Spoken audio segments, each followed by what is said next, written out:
welcome to another Farm Fresh Factory, I don't know, can't think of things anymore, episode of WANK, the weekly AEW news kick. I'm your host Tom, I'm joined as always by Patrick. Yellow. And a Cabbage Patch Kid come to life, Jack Griffin. Hello! It's a compliment, it means you're adorable. You know what? Squeezable cheeks. I just take whatever you say now, just, I just go with it. It's not bullying. If it's not bullying, if it's nice. Well, thank you, Tom. Thank you. I appreciate the compliment this week. How's everyone's week's been? I don't usually ask you how you are. No, so far so good, thanks. Hopefully you guys are also good. So yeah, I've had an awesome week this week. I've actually this week I've been in such good mood. And just to see you boys this Thursday, I'm even better mood. Old School RuneScape launched on Steam yesterday, so I'm happy. That's actually why I didn't watch Bloodsport, which we were supposed to review for this episode, but we're just going to pretend it didn't happen because I didn't catch the end of it because I was too busy chopping wood and starting fires. What a game! When was the Moxley match, by the way? In there, trying to buy a girlfriend. It was okay. So they had just watched the main event finish. They had Bloodsport 4 about a week before, but it didn't air until like the same night as Bloodsport 5. So the Bloodsport 4 main event, I believe, was... I say I believe was, and then I can't remember it. I think Jeff Cobb was in it. It might have been Jeff Cobb versus Chris Dickinson, that's what I want to say. And then Jeff Cobb faced Filthy Tom Lawler in the undercard the next night. And that's the match I got up to. I just finished watching the... I want to say he's called Kratos Jr. or something like that. Versus... I probably got that wrong. Versus... Chris Dickinson on the second night, and he got a really big... Chris Dickinson won, but this guy's like rising fast. I mean, we might as well talk about it now, seems we're not actually properly talking about it later. This guy, I think I'm going to make a right fool of myself if he's not called Kratos Jr. Let me just I got it. I've got wrestling dyslexia. It's the other way around. It's JR Kratos, not Kratos Jr. There's no Junior, it's just JR. Yeah, he's Kratos Jr. was in God of War, so. Oh, there you go. Maybe it's taken inspiration, but yeah, he's a really massive guy and is really really athletic. They've also got a guy that wrestles in a mask. This guy is as big as Brock Lesnar. I swear to God, I've got to show you this guy. He's called like Beast something. I'll have to send it to you afterwards. But I'd recommend checking it out. They've got a lot of kind of rising stars on there, and they wrestle shoot style, which is really interesting to see guys like Jon Moxley, because I have watched Jon Moxley at Bloodsport before. When he fought Chris Dickinson at Bloodsport 3, it's really interesting to see these guys wrestling shoot style like it's MMA. Simon Grimm, Simon Gotch in WWE. He was there. He's there. He's a regular there. Nice. I know. Nice. I really recommend it. You can watch it on my fight, or buy it on your own fight. Have you just advertised that podcast? Just so we don't get done for piracy.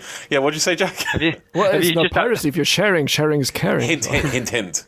I'll send you it. Sorry, go on, Jack. I just said, did you just offer that to the whole podcast so they can watch it on your fight? My password is...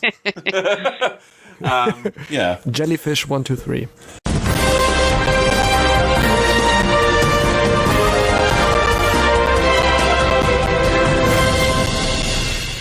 We actually have some breaking news to talk about for once, some breaking AEW news to talk about at the beginning of the show. Well, it's Paul.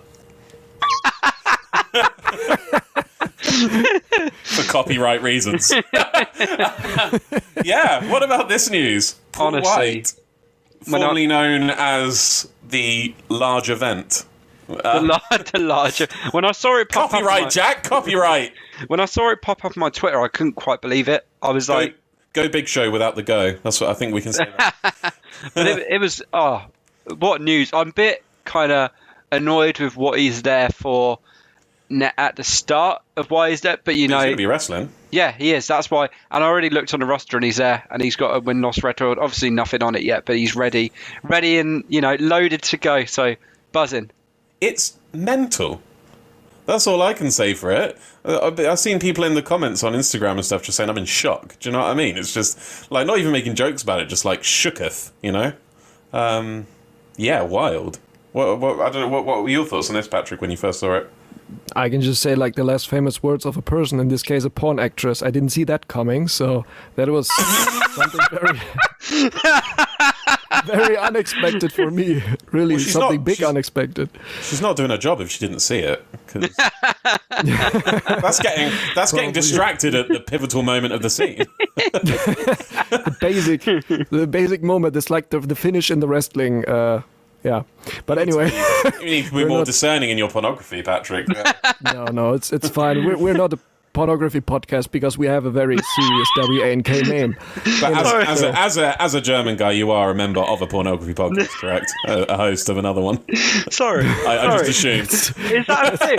They're just these German prejudice like anal, Nazi, and beer. Sorry, anal Nazi and what? Beer. Beer. Okay. I can't believe it's only about 6 minutes into the podcast and we've already said anal Nazi. Anal Nazi. Yeah. I'm starting to realise why we go over 2 hours now because we're talking about porn. 2 hours of quality content, Jack. Yeah, that's what she said. So okay, it's okay now. I can go on and on. But let's get back to the big show, which is not porn related now.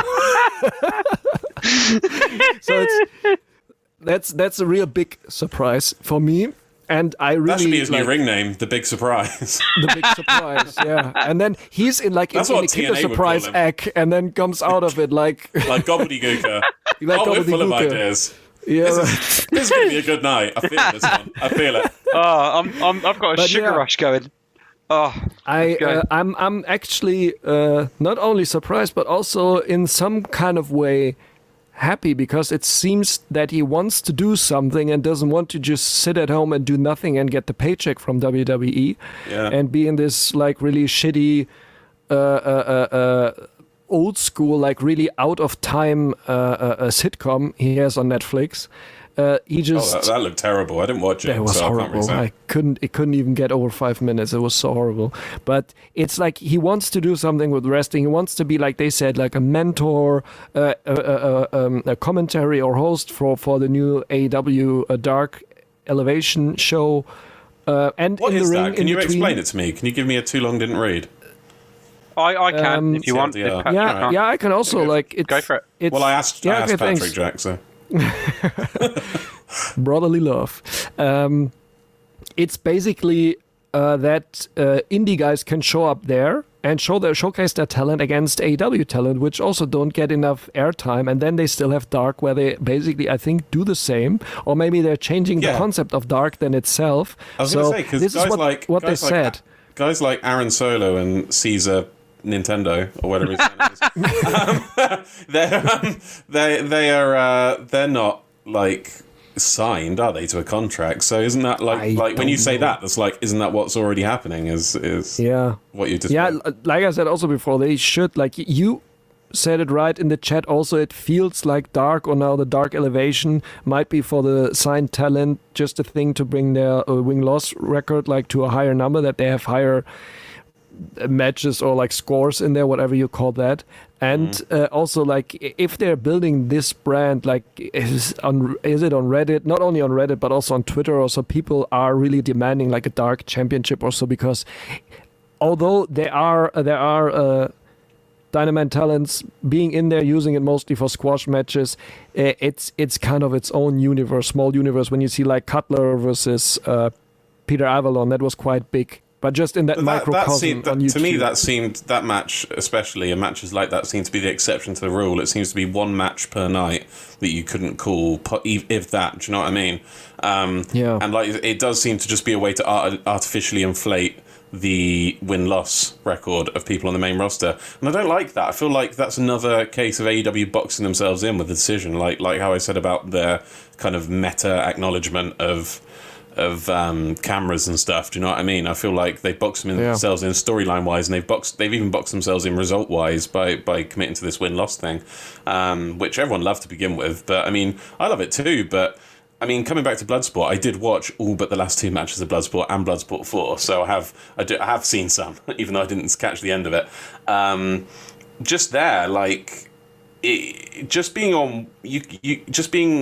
one guy who won his last match or last two matches against another guy who won his last two makes it feel like a big deal. It doesn't have to be a massive undefeated streak. Do you know what I mean? For it to feel feel like, oh, who's going to win this one? Like there is a way of doing it, I feel. And Dark used to have a purpose, because when you were like at an arena show when crowds were there, well, that's what it's named after, is dark match. Oh, exactly. Because before and after. Exactly. So it's just like, okay, then ones that we normally just put on for the crowd before we go to the live show, we'll just put them on their own show. So it made sense. But now there's no crowd, and I feel sorry for the talent, because they have to stay till like 1, 2 o'clock in the morning to shoot these matches, which have no one really cares about, if you get what I mean. Yeah. Right. Well, on that positive note, let's launch into our review of Dynamite.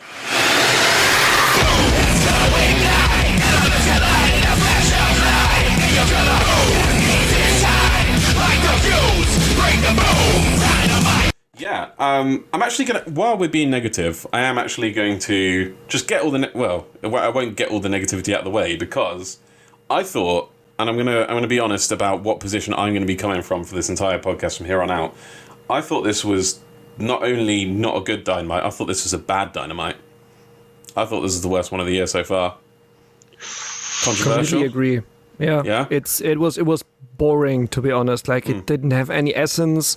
The segments were not good. The matches were, except 2 of them, were not really. They were not really bad, but they were just pointless and meaningless. Even the quote unquote good matches, I felt were going through the motions a bit, and I didn't give a single match above a 3.75. I gave 2 matches 3.75s on my scorecard. I know which one they are, because these are the only real 2 matches in there, I think. Yeah. Yeah. Jack might be disagreeing with us. What are your thoughts, Jack? I'm feeling quite a positive mood. Normally, I would slag off, but there's a complete lack of Luther in this episode. I'm in a positive mood. Jack's just been elevated by, like, they've lowered his standards with the last couple of episodes by featuring Luther, to the point where now just an absence of Luther it makes the show an instant classic. 100%, mate. 100%. Yeah, well, that means that you are arguing for positivity tonight. You're in the corner of positivity, while me and Patrick are in the negative corner. Bring it on. Let's launch into the first match. It was John I call Moxley. it the realism corner. The realism corner. There we go. John Moxley versus... I've written Nick Nemeth. It's a good start. That's Dolph Ziggler. Brilliant. John Moxley versus Nick Nemeth's brother. Ryan Nemeth. Yeah, what can we really say about this match? Let's start with Jack. Let's start on a positive note, because he's openly admitting to being positive. So start off with this one, Jack. Well, you give me one of the hardest matches to be positive about, so I'm going to try. Mox was cool, wasn't he? Yeah. That's very cool. He's always very cool. No, it was a squash match. Ryan Nemeth didn't really do much. I think the most I saw him was when he had Mox in the corner and he's doing some knee shots, but that quickly changed. And when you see this match on the card, you know what it's for. It's for, let's make Mox look like, big, which he doesn't need to anyway, because it's Mox, but let's give Mox a match where make him look strong. And then the positive for me, because I'm going to try each kind of segment on match to have the positive outlook, that promo was killer for me. That promo of the year. Promo of the year. It all the feels, and yeah, I was a big fan of that. And it's just, you know what, Liam could argue that it was a copy and paste promo, but for me, no, it wasn't this time. It was. I tell you what about this time is, yes, John Moxley has a style of promo, and that's what Liam was arguing. Do you know what I mean? And sometimes just cutting a promo, week in, week out, that style can get repetitive when you've got no kind of emotional focus to it. But this, as I said, I thought this was the promo of the year, and it was really emotional. I kind of bought from his promo that he might die in this match. Like, it felt like just the portrayal of it felt like he thought he might die and was saying goodbye to the fans, and it really tugged up. It really was like, wow. Like, do you know what I mean? It was a gut punch, this promo. Fantastic the way he just grabs the chair, sits down in the ring, is here to address the fans, no bullshit, do you know what I mean? It was really, really good. I thought it was, as I say, promo of the year so far. Patrick, do your thoughts reflect ours, or Hey Liam, how you doing? I feel you. Oh, It's like, it's for me, it's, I don't want to talk it bad. It was a good promo, but still like the average Jon Moxley thing. Maybe I'm just not a fan of this maybe style he does then every time, or but I see it definitely the same, that in the end I was feeling like, okay, he might risk a lot for it, and that's quite cool, because I think most of the people are not thinking that he is regaining his title because it's just a too short while, it's just storytelling wise, also with Kenny and everything. If he loses the title, it just makes sense that he doesn't. But now I got the feeling, okay, this is open. He might win the title, or something will happen there with it. So that's the good outcome of it, like what I really liked. And the match, I think we don't really need to talk about it. That was now this time a pure squash match. 2 minutes 42 seconds. That's nothing for an AEW match. So even not a dark match, almost. So it was just two people fighting and showing what they can do. Mostly Moxley, and that's it. I actually think the squash match on AEW should be around 2 minutes, because it's long enough for the opposition to get some moves in. We saw it later in the night with, I don't want to get ahead of myself, but a match involving Brandon Cutler. It's enough time for the opposition to get the one who's being squashed to get a few moves in. It's longer than your typical WWE squash match, which might barely last a minute. That's twice as long as a WWE squash match to actually get some airtime. But I hate these 10-minute squash matches. Do you know what I mean? That we know the outcome, and like it just feels like a waste of time that they could be dedicating to other stuff. I know you always say, but if it's a good match, that the talent which gets squashed can showcase his talent. That's at some matches what I like, because then you can see, okay, like he can do this, and there's like Nick Komorodo, like he had also a squash match basically, but he was able to show and like impress me, and with you when I watched him with you together, we were impressed by him. So I think that's a good point when they can use that to bring talent over also, which maybe if they're not winning or so, but or to tell a story maybe with it. But I also agree with you that when you have these matches where there's like nothing in it, like really nothing between. I was just going to say, I'm arguing that like the 10-minute squash matches are a waste of time, and the Nick Comorado one was a typical one, like you say. That was a shorter one, wasn't it? It wasn't quite as long as the tag match that was. Yeah, maybe like a 5-minute match or so. It was really, really good. So, like I said, I like when the match is good. If you give them the time to bring good matches, and so. Maybe I don't see that yet from Nick Nemeth. It's his name, not Nick Nemeth. Ryan Nemeth. I'm also, oh my god, he's Dolph Ziggler's brother. Yeah, I don't see, like in his matches he had before on Dynamite, I don't see his skills that much, to be honest. Maybe he wasn't able to show them yet. I don't see him like as a great wrestler so yet, because. Yeah, like Nick Komoro, in this short time, he showed everything he had. And then you're like, okay, that was good to give him that time. If they would give the time now 10 minutes to Ryan Nemeth, I would say that's a waste of time. So I tell you what I want. I don't want 10-minute matches. I want 2-minute matches. But I want the squash matches to be super high work rate. Do you know what I mean? Like, I wanna see it really fast. I want them to condense these squash matches so that they can not waste our time with results we already are 100% about, but also showcase the talent. Do you know what I mean? And who doesn't love a 100 miles an hour high work rate match? Do you know what I mean? And it's a way to keep people entertained who are, here for the story, which is most people. Do you know what I mean? As far as Ryan Nemeth's concerned, he has this uncanny ability of seeming technically sound, but actually going a whole match doing absolutely nothing noteworthy. Do you know what I mean? It's really. Yeah. There's something about that. You look at it, it's like, oh yeah, he's a good wrestler. He's from good wrestling stock. You can tell. Do you know what I mean? You can tell he's trained with his brother or trained under the same person's brother, who is a fantastic wrestler. But like, and his selling is great. I mean, that's a family thing right there, a family tradition. But no, it's like this is the second time I've seen this. I saw him in another match the other week, and it's boring.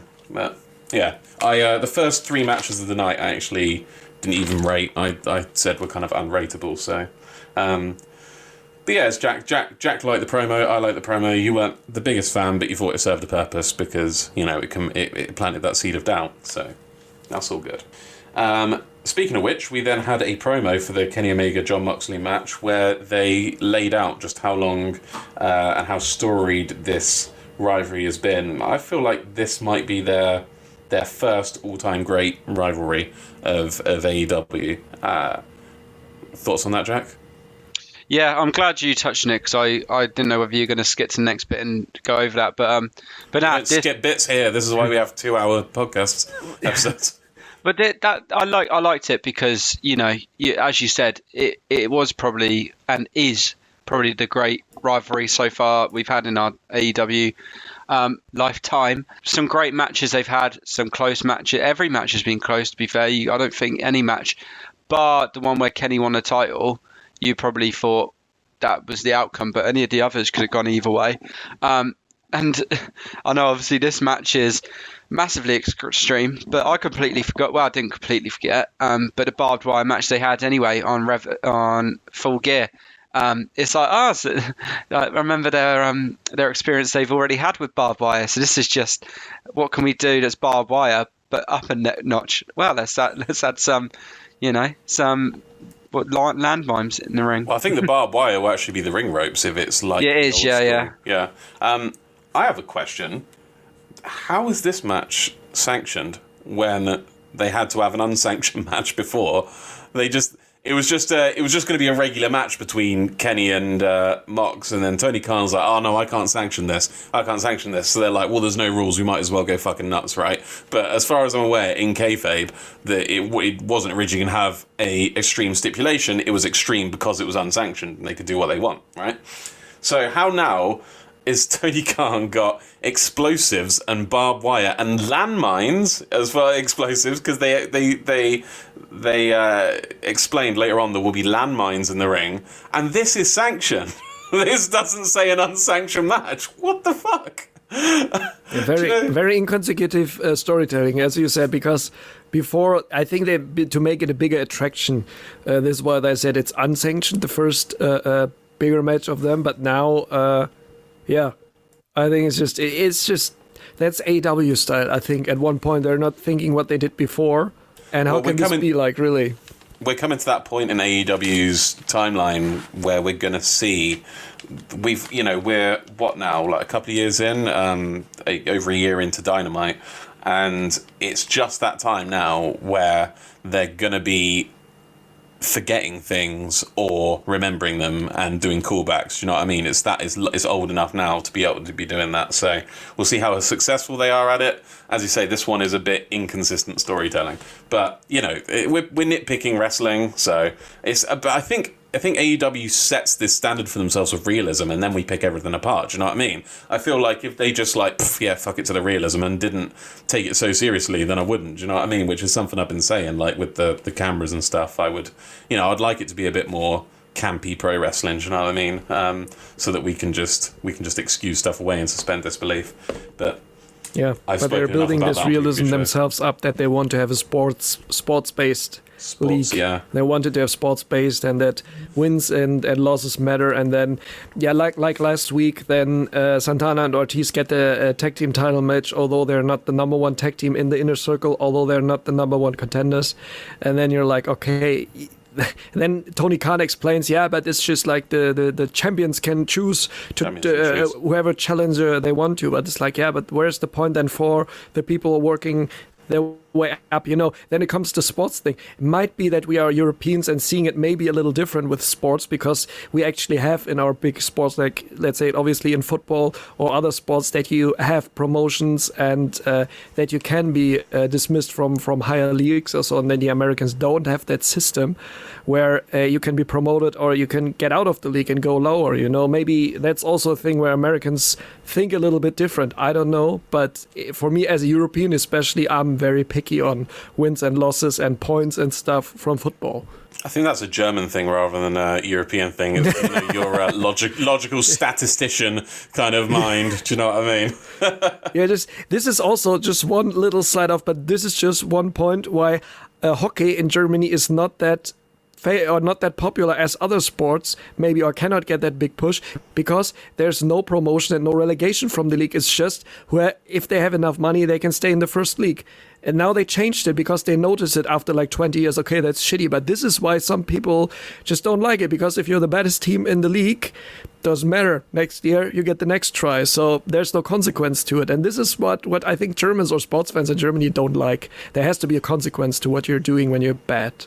Yeah, that's twice I've stereotyped you for being German now. I think it's 3 strikes and you're racist, so I'm good. It's only 2. And I didn't say something like, yeah, but in Germany we say it's something like we say, so.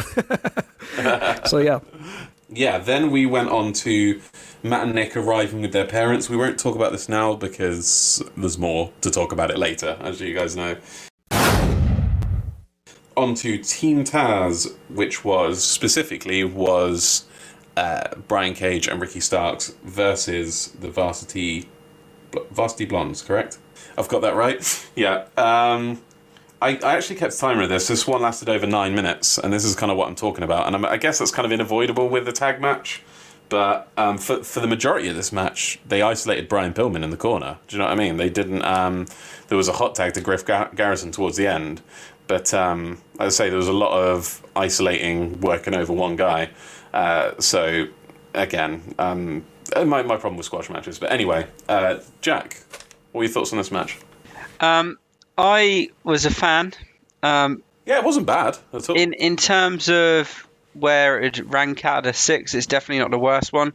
But it's probably, maybe 4th or 5th. But either way, I really like these from Varsity Blondes. Obviously, what you mentioned there, very true to the match. The targeted Brian Pillman, kept him in the corner, and you didn't get to see him. When they made the hot tag to Griff Garrison, I enjoyed that a hell of a lot when he came in. I thought he looked legit. I thought he looked like a big deal, and it kind of felt like a big deal. I'm not sure there was a crowd there, so it was probably the fake crowd noise put in, which obviously, But it made me believe it was a big deal when Griff came in. So, you're right. It was a good hot tag. He came in and there was a tope out to the ring, and I think he rushed back in and there was some sort of backdrop, like big grapple move or something. So, he took the good hot tag. There was a brutal spot where Brian Cage powerbombed Brian Pillman Jr. into the ring post on the outside of the ring, and he slid down along the steps. I have to think that Brian Cage is a very safe worker because people keep trusting him with these insane spots. Darby Allin, trust him to do the... he's done it twice on him now. They did it once on, I want to say, Evolved or Beyond or something, where he threw him out of the ring and the table exploded, and they obviously did that again on AEW, which was the first time I'd seen it, but then I checked that they'd done it before, because it seemed like they had. And then there was the powerbomb and Sting, obviously, which you've got to be very careful with Sting's back, and Sting's fine, apparently, even though... As they mentioned during this match, there was a lot of worried people on social media, and now this. So yeah, Brian. I haven't heard of any injuries, so Brian Cage must be quite a safe worker, surely. Patrick, thoughts? I think Brian Pillman Jr. landed. Sorry, he landed bad afterwards because he landed with his, I think not collarbone, with his tailbone on the outside ring posts outside, like the metal on the ground. He landed there like on the ground. You can see it. That looked painful, but I think it was just a mistake. Yeah. But as you said, like Brian Cage looks like a very safe worker, although he looks massive and pretty jacked, but it's not the 90s anymore. It's no Goldberg who's injuring people, so he's doing... Well, if Goldberg was doing these moves, they'd be fucked. Yeah, definitely. And then Ryback coming in saying, I'm the second Goldberg, doing the same thing. Ask CM Punk. So, but yeah, the match in general, I liked the match. I can see your point also here again. I liked the match. It was good and everything, like really smooth match. Is really the question, does it need to be then 10 minutes? 5 would have been fine as well, because the match itself didn't stand for anything. Maybe giving the Varsity Blondes more airtime, also building them up as a tag team. But the more important thing that happened was the aftermath of the match. I think the match itself was not that important. Talk about that in a sec. I just want to come back to about the not being a crowd there. Thank goodness they are back next week, I believe. But there was a "This is awesome" chant started up, and as Jack said, it was like the fourth best match of the night. Do you know what I mean? It felt like it was being overused, and that's one of the problems with. And we said this before about Austin Gunn. It takes the authenticity out of chants because they're starting up a chant on behalf of the crowd. Do you know what I mean? So. You know, it's probably from a wrestler's perspective and a fan's perspective, it's probably quite different. And yeah, this got a "This is awesome" chant, and when you hear this, hear that, and we heard it like 3 times in the night. It's like, well, this chant doesn't mean anything anymore. Do you know what I mean? And so it was. I didn't like that. I don't know what you thought about that, but. Yeah, same. I was literally confused about it. Why is there "This is awesome" chants? Felt a little bit like the WWE Thunderdome thing, where they're also bringing these chants in, because it's clearly not from people. They're not singing. Oh my god, or chanting in their living rooms when they're on a Zoom call or so. So that felt really also misplaced, and I also don't like it. Although there was a crowd, you can see later in the thing. But up in the rafters, but I don't know if that was to make. But not down there. I think in addition to spot. Yeah, he started that again. He was the what you call in Italy or in Germany in football, going back to that. He was the capo, who was in front of the ultras or in front of the block of singers, who was coordinating the singing and so on. So that's his job right now. Are we talking about Austin Gunn again? Yeah, Austin Gunn, yeah. Didn't even have to mention his name. And this was the first match where I wrote down, so I'm including the match before this and the match after this. I wrote down that Dynamite matches are starting to feel more like dark matches. Do you know what I mean? This entire first hour of Dynamite felt like dark. Do you know what I mean? Because you have the big wrestlers coming in. Because even Jon Moxley appears on Dark every so often to squash somebody. So it's not. You know, having big wrestlers doesn't make it not dark. Do you know what I mean? Having these squash matches where it's predetermined, that makes it feel like dark. And if you go back and watch the early AEW, I mean, I didn't have the time before we started recording, but I wanted to go back and find an early Dynamite card. They had like crazy matches every week. Do you know what I mean? They had just like, you know, it would be the Darby Allin and Cody had a match on a Dynamite, and then, you know, blah blah blah. I remember that Kenny the Elite versus somebody. Do you remember that match? Is it Moxley and a couple of other guys really early on, and Kenny put Moxley through a glass table or something? Oh no, it was the other way round. Moxley put Kenny through a glass table. I don't think Moxley was actually in that match. He interrupted. But stuff like that. Yeah, do you know he interrupted. And then Jenny Kenny got off the match. Jenny Kokega. Yeah, Jenny is now also involved. This was all about what happened after the match. I wrote, finally, because something happened. Yeah, for the people who didn't know, there was assume they did start beating down the Varsity Blondes, and then a promo came on. What we all said, that Sting should start featuring Darby promos. Sting is apparently. I'm going to try and provide storyline to this promo. So Sting, it seems, has intercepted Darby Allin, but not taken him out of the body bag. And is still dragging him along, and graciously stops and then opens the body bag for him. And then Darby sits up out of the body bag with a big smile on his face, and his face paint is a sort of mishmash now between his own face paint and Sting's face paint. He's got a couple of Sting-esque lines down his face. Lights come back on, and Sting walks out, and he has a body bag, and everyone's like, oh, it's Darby in the body bag because of the promo. Opens it up, it's Hook, Taz's son, who he mentioned had left the car running because they weren't expecting the match to run long. Obviously had been retrieved from the car by Sting, who'd knocked him out, put him in a body bag. And then, in old school Sting fashion, Darby Allin descends from the rafters, much safer than back in the 90s, I think, and starts cleaning the house, flipping this way and that, does a tope. Sting hits a Scorpion Death Drop on Brian Cage to finish, and that was that. Thoughts on the segment, Jack? I'm torn between liking it and hating it. At parts it cringed me out. The Sting and Darby kind of shoot or whatever you want to call it, promo, whatever. I mean, it's safe to say he's like his protege now, isn't it? Yeah, I mean, this face paint thing is kind of a confirmation of that. The only thing they've got in common is they're both hoodlums and they've both got their face paint. Face painted hoodlums. That's it. But that cringed me out a bit. And it's exactly what you said. He intercepted the truck that was dragging Darby, but decided to keep driving with Darby being dragged away, and then decides to stop. I don't know how far into his journey. I like to think of the logistics behind that. Like, he pulled up alongside him in his own truck, alongside Team Taz's truck, and then like somehow, maybe on a really straight road, right? I'm going to try and make this make sense, okay? So they're on a really, really straight highway, one of those ones that lasts for miles in just perfectly straight in America. So he leaves a brick on the pedal, Sting does, right? He leaves a brick on the pedal, and he climbs into the trailer in the back of the truck, the back of the pickup, and then him and Team Taz, they're trading shots in the back because they're in the back of their truck and they're trying to run him off the road. And then he gets a big hit with his baseball bat and knocks Ricky Starks off, and Ricky Starks dies or something. No, it was Will Hobbs who died because Will Hobbs wasn't there. So he hits Will Hobbs really hard. Will Hobbs falls under the wheels. He's dead now.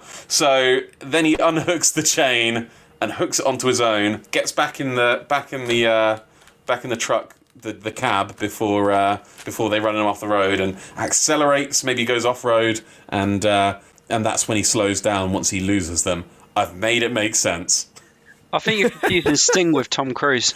I think I think you missed Vin Diesel in that, and the Fast 9 crew or whatever. So they're known to pull these things off. But back and then The Rock glides over in a Nissan Skyline and doing a flip on the back of another truck. And then John Cena's just standing by on the sideway. They're passing by him, and he's just like, "You can't see me," and that's it. Yeah, well, he could have been in there, but we wouldn't have known because we cannot see him. So that's you guys must stop. You've got to stop. Yeah, continue, Jack. Sorry. Thank you. I literally only just started. So yeah, that cringed me out a bit, and obviously Darby popping up just smiling, and Darby never smiles, which weirded me out. I'll tell you what, the only thing I liked about this segment was Sting. I thought it was cool to again actually see him do something. Maybe it's like an animal coming out of hibernation. It just takes a while, and then once they're fully out of hibernation, they're good to go, and that's what it took with Sting. Just needed to, wake up.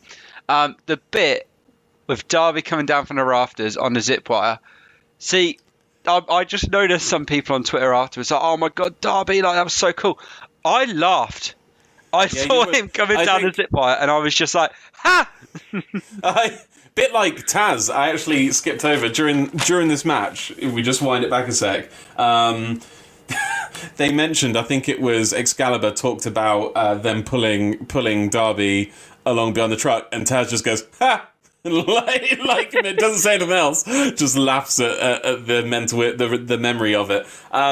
You would probably okay. So to provide some context, that's what Sting used to do essentially, and I will say the first time I saw Sting do it back in the day, I also thought it was silly because you could see he used to wear the big black coat, and you could see the you could see he was like riding down on a coat hanger kind of thing. Do you know what I mean? Like his back, the bar in his jacket, you could see, and the way his opponents would kind of politely wait for him to get unhooked before he started messing people up. But if you'd seen that, it kind of makes more sense. Do you know what I mean? Because you get used to the silliness and the campiness of it, and it just becomes awesome. So then you see Darby doing it, and you're like, oh, he's passing the torch.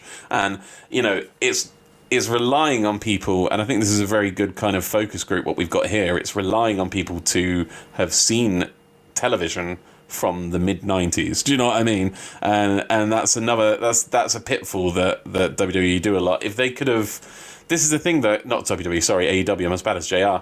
I think the problem is he was a WCW lifer until it went under in TNA, and then he eventually came to WWE. I don't think he did that rafter spot in TNA. I can't be sure, but they'll have no archive footage they can use because WWE owns the WCW footage, so they can't set this precedent of showing people that to get it in their heads. So they're just going to have to go with it. But it's, I don't know. Again, maybe there was another way they could have reminded people or let people know that that's what Sting used to do. Because then you see Darby coming down, and you're like, what the fuck is going on? I'm sure that's what you were like, Jack. Yeah, so that's why I laughed. But apart from that, not much more else to say. It was a cool segment because, again, as we say each week, they're starting to finally do something. Do stuff. 2 weeks in a row. After weeks, exactly. So I'm going to pass over to Patrick, and we shall, see what he thought, because like I said, I was probably 50-50 with this. I'm more than 50-50. I'm more like 90-10. I really loved it. I loved it, really. Yeah, finally we saw something. So first of all, the film fan in me came through with the small segment, which was filmed by Darby, I guess. The cinematography was very, preview for the very next Fast and nice. Furious. Cinematography was very nice on the short video he did. Very well done, also with the music and everything. That was really good. The content itself, like you said, you already mocked it very good. That it's like it just doesn't make sense. Where did he just say like, oh yeah, Sting, whilst I'm already lying in the body bag, can you drop me off at home? Yeah, sure. Excuse me, I think I made it make sense. Yeah, right. You made it make sense. What do you mean it didn't make sense? We know what happened now, thanks to me. Yeah, what happened then in the ring, I liked that a lot. To finally see Sting in the ring again. He's 61 years old. He looked so good, like with his moves and everything. He didn't look slow. He didn't look like his hip was broken, or even that he was like out of, like his career was supposed to be ended by this thing from Seth Rollins in 2015 or 2016 when it was. And he's moving very smooth. Scorpion Death Drop. Oh my God, I haven't seen that move in ages. I was like, wow, so good to see that again, really. He looked legit. And I'm very confident now that he might do a normal match on TV, not a cinematography match. Yeah, he can do that, I think. Yeah, he definitely is better than Luther. Moving way faster. And also the gliding down from Darby, that was a nice ode to the original Sting from the 90s. The OG Sting then. That was so cool. And you even commented like, oh, hope he doesn't die like Owen, but he didn't, because you can see it was very secure. Yeah, right. That was super secure. That's so I like cute. that a lot. He's such a pessimist. It did cross my mind as well, though. Yeah, but I really like that. So I can also agree. Just say, finally. Again, I think it perfectly shows that this is probably quite a generational thing, because I also thought it was awesome when Darby came down. I was like, definitely, but I can absolutely see how that would be cringy with fresh eyes. Absolutely. So I kind of agree with you both. Do you know what I mean? It's just, as I say, it's a generational thing. Moving on. Yeah, and also one thing. Sorry, one thing I wanted to comment on. I was also like, because he fucked me very much. Yeah, fuck you. No, when Sting took Hook out of the body bag, or showed that Hook is in there, Tess didn't come to the stage and do something about it. He was just on commentary, like, "Oh my God!" He started to. He left commentary, but I think they probably mistimed it a little bit. Yeah, they never showed it. Yeah, there was no direct reaction, because I was missing that like a little bit. Yeah, even like hearing it, like, "Oh, I'm gonna come, my son, my firstborn child. I have to protect you." But he did hop off commentary. He swore and then jumped off commentary, and then. Yeah. Okay. Yeah. Good. I didn't really notice that, because it wasn't like in the center or so. Because like in a later match, you see something equivalent like this happening really on screen. But I'll come to that later again. While we're on the topic, and it's not gonna spoil the next matches, because this was the first of 3 instances where someone got attacked backstage out of camera view and then was kind of dragged into view of the cameras. I thought they overused this a little bit tonight, and it very much reminded me. Do you remember in one night they had 2 backstage attacks? One of them was Moxley, one of them was like Brandy, and they did exactly the same thing with zooming along the halls until they found a body in the, one was still being attacked. I think Brandy was still being attacked. One was Moxley, which they've never really answered what happened there. and we thought, well, they were silly to use the same spot in one night. I really feel, especially as Hook was a family member, I think we know where I'm getting at there. The doing it 3 times was a little bit, okay, well, you know, you need better security backstage, clearly. What the fuck is going on back there? You know? But we'll talk about that when we get to it. Next up, we had Kip, Penelope, and Miro talking about how Chuck Taylor and Orange Cassidy ruined Kip and Penelope's wedding.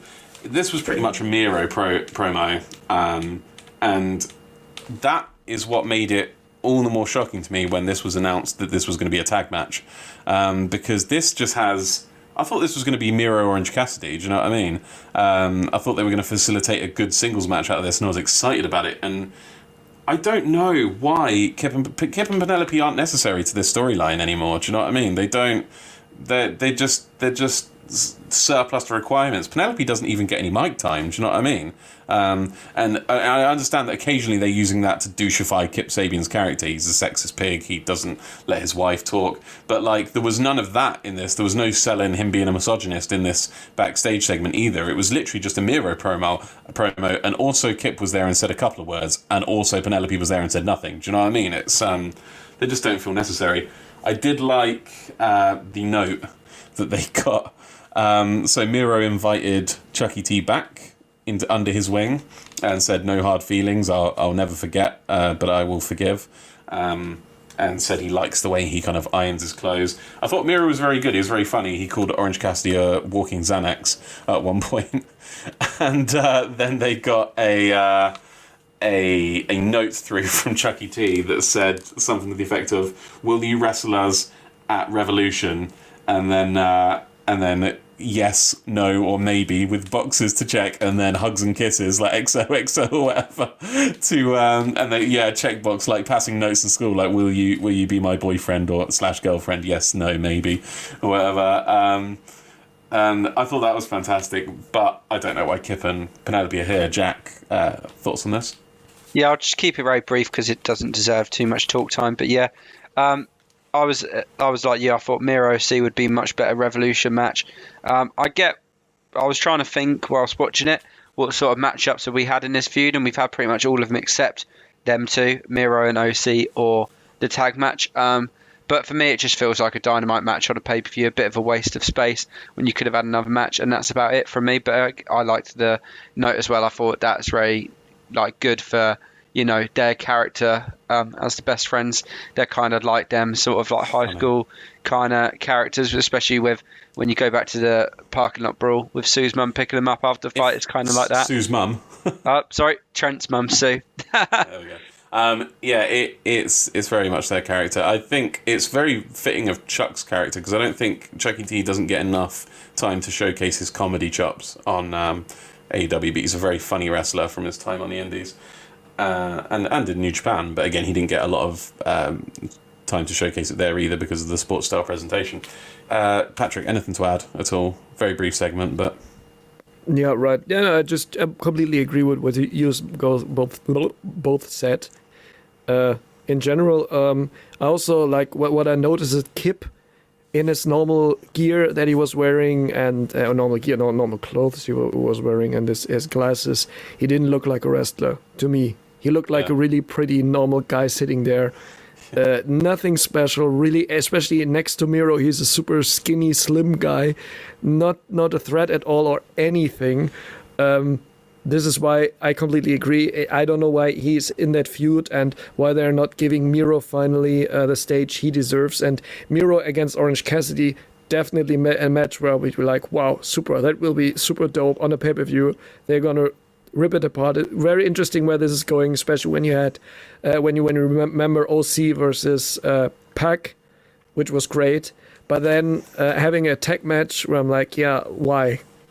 Yeah. Really, why? I mean, just doesn't make sense to me. I've always felt this, literally from the first time I saw him in AEW, and it's not changed. Kip Sabian is a very generic wrestler. He's not a bad wrestler. He can go in the ring. He's mastered the fundamentals. He's got no X factor. He's got no spark. There's nothing special about him. There's nothing that makes me want to watch a Kip Sabian match about him. at all. Yeah, right. He just says, "Yeah, I'm super next up bad." Okay, McLovin was also super bad. No one cares. He was even better than him as super bad. So let's go on, please. Next up, we had Brandon Cutler versus Jake Hager, and Brandon Cutler comes out in his Bad Dragon Gimp mask. And, again, this was the last match of what I'd like to call the dark hour of Dynamite. It was another squash match. It was the squashiest squash match of the three, I think, mercifully in a way, because it was so quick. Patrick, thoughts? Well, that escalated quickly, and that's everything I can say about it. It's just like there was nothing really happening in there. Cutler got some, like a moonsault. He looked impressive. He looked like this is what I'm okay with. I'm okay with him getting a few moves in and showing his thing. Right. They're super. He's a good worker. He's a great athlete. I kind of like his dragon thing, but also the mask. It looks like a sex thing. It looks like what's the lizard? What's the like dragon version of like furries? That's what it looks like. It's a thing, and it like I don't know. It looks like a sex thing. Modern life has ruined me. The internet has ruined things like this. Maybe, yeah. Not the internet. Like I think more of the people out there who are buying. Well, I wouldn't know of these people's existence if it wasn't for the internet. So it's definitely the internet. Right. I'd be perfectly happy in my own little sheltered world.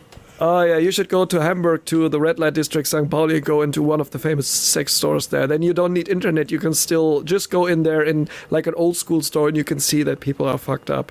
And that's a no, say Patrick, from me.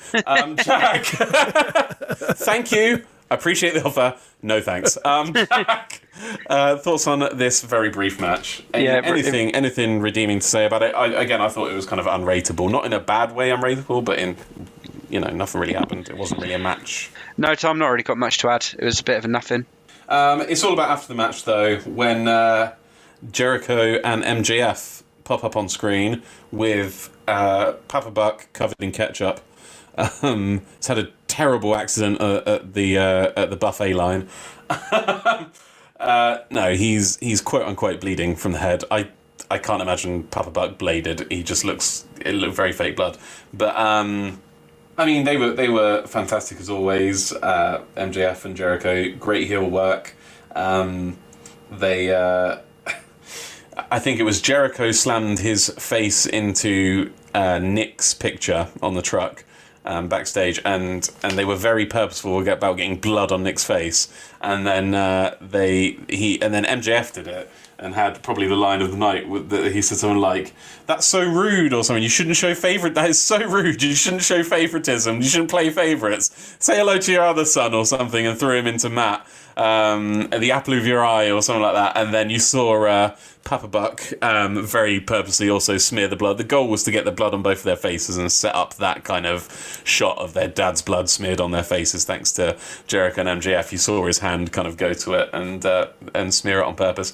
The Bucks ran backstage, and Jericho and MJF escape as I think Nick stays with his dad and Matt runs after them.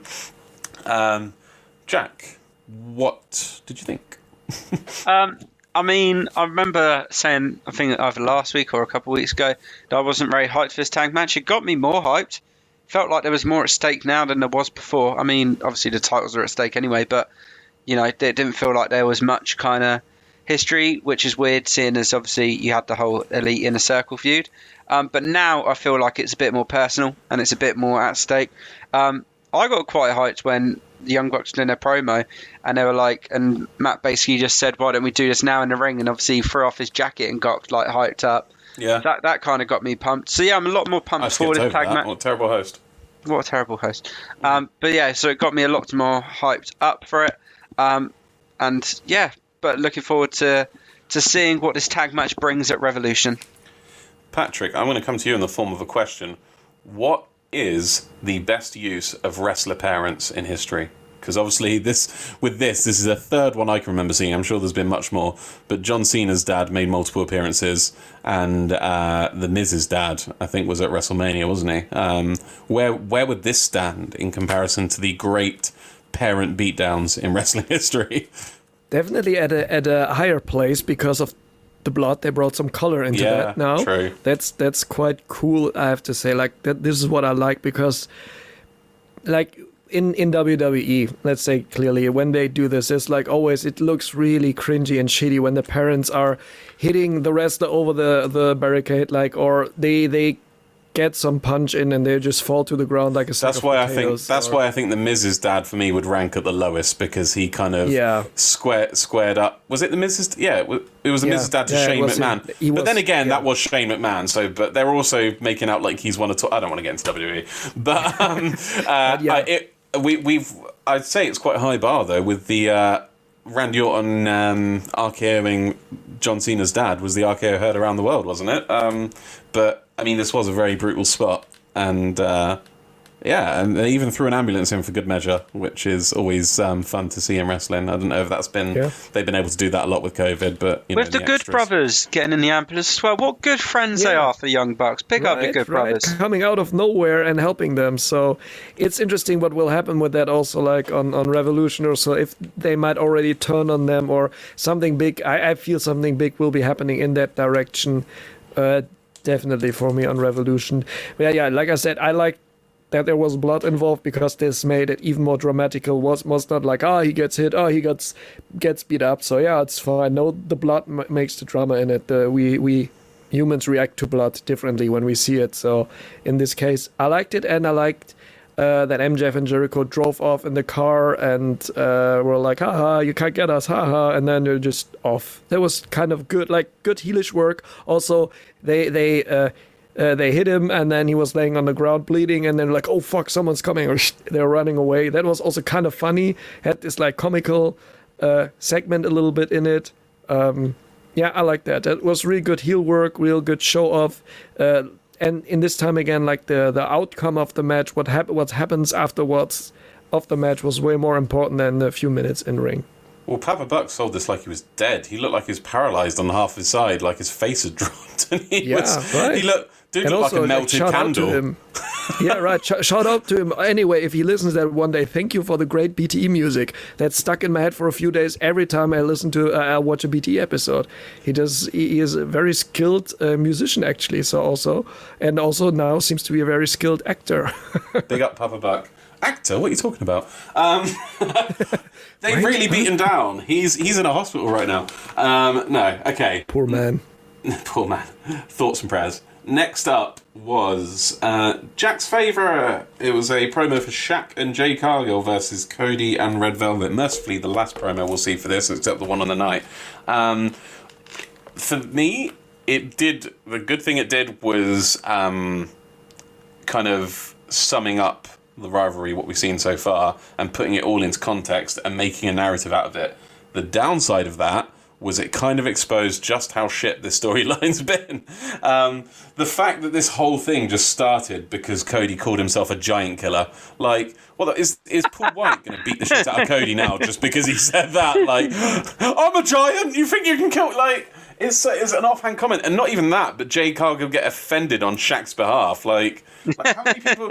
He says he's a giant killer, and then not even a big wrestler comes at him, but just a big guy from, from everyday walk of life. Like, how many people can just stroll in or have their girlfriends / good friends, because I think they're just good friends, stroll in and call him out because of it? It's just... It took me back to that, and also Red Velvet's taunt is really fucking stupid. Like the baking a cake thing, isn't it? Like, I don't know who wants to come in on this one first. It's Jack's favourite storyline, so we'll come to Jack. Another, let's sum up this rivalry in a promo before Revolution. I mean, no further comment really from what you said. It did what it tried to do, and just showed up. So that was it was needed. Yeah. Although the rivalry itself was not. No, for sure. And the only thing I want to say on this before I pass over to Patrick is they had that little segment where they showed Jade Cargill in the ring practicing wrestling. I would have preferred if they switched that round so it was Shaq in the ring showing his wrestling skills. I thought they were going to show a bit of Jade in the ring training and then a bit of Shaq in the ring, but no, they just showed Shaq on the sidelines in a tank top, in a vest top, just watching. Jade Cargill train. So from what I've learned from any promo for this match so far, is that Shaq has got into training gear but not done any training. So I really hope Cody squashes, because from what I've seen as a fan, Shaq's not done any training. So why should he win? That's not going to happen. I mean, I think for weeks we know what the outcome of this is going to be, and that's Cody's not going to lay down for a non-wrestler. Shaq's not going to come in to lose a match. Jade Cargill is going to pin Red Velvet. Do you know what I mean? It's the writing's on the wall, but you know, it's just utterly pointless. There is no turning this around. You can turn Sting and Darby around. There is no turning this around. But they've committed to it. They've committed to this garbage fire, so they've got to do it now. Patrick, anything to add before we move on? I just learned from the promo that Shaq now is like tattooed like a jailbird. That's the only thing I really got from it. Like, I didn't know he was that tattooed now. Don't know if that's the new trend. Everyone needs to do it like this. But yeah, it was nice, a nice wrap up of everything. And actually, they didn't spend now that much time on this really shitty match that will happen next week.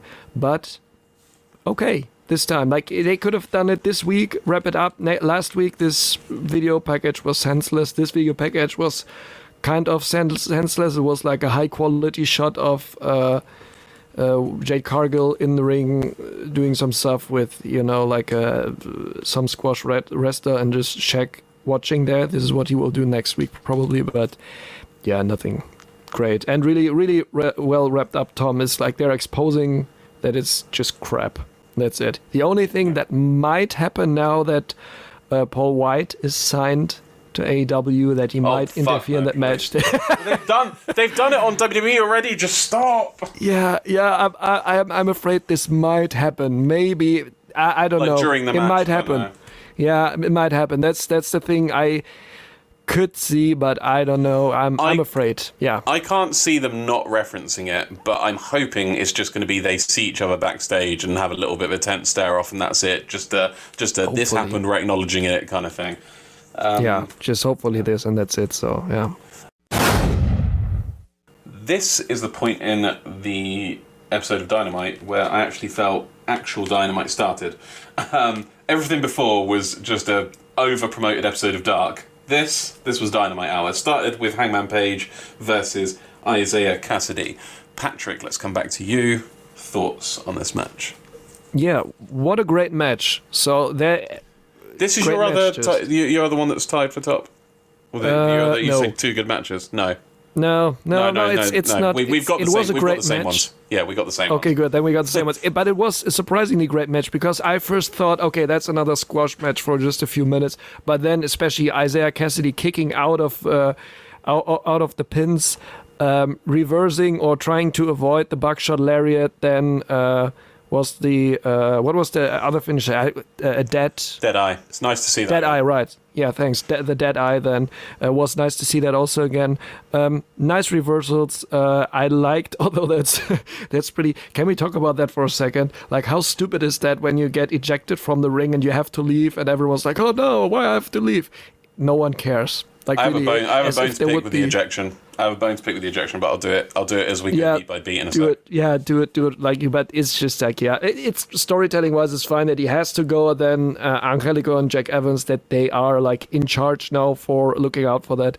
But what I really liked is that John Silver and Alex Reynolds came out. They interfered a bit, or they pointed with the referee to the referee that Matt Hardy was interfering. Yeah, and I liked also in the end that it was said, like, from Matt Hardy after the match, especially the voice came out of nowhere. There was no video, nothing. The video's like, yeah, I'm also gonna go for after everyone from your beloved Dark Order, and he didn't disagree. That's interesting now. So telling this story every week a little bit.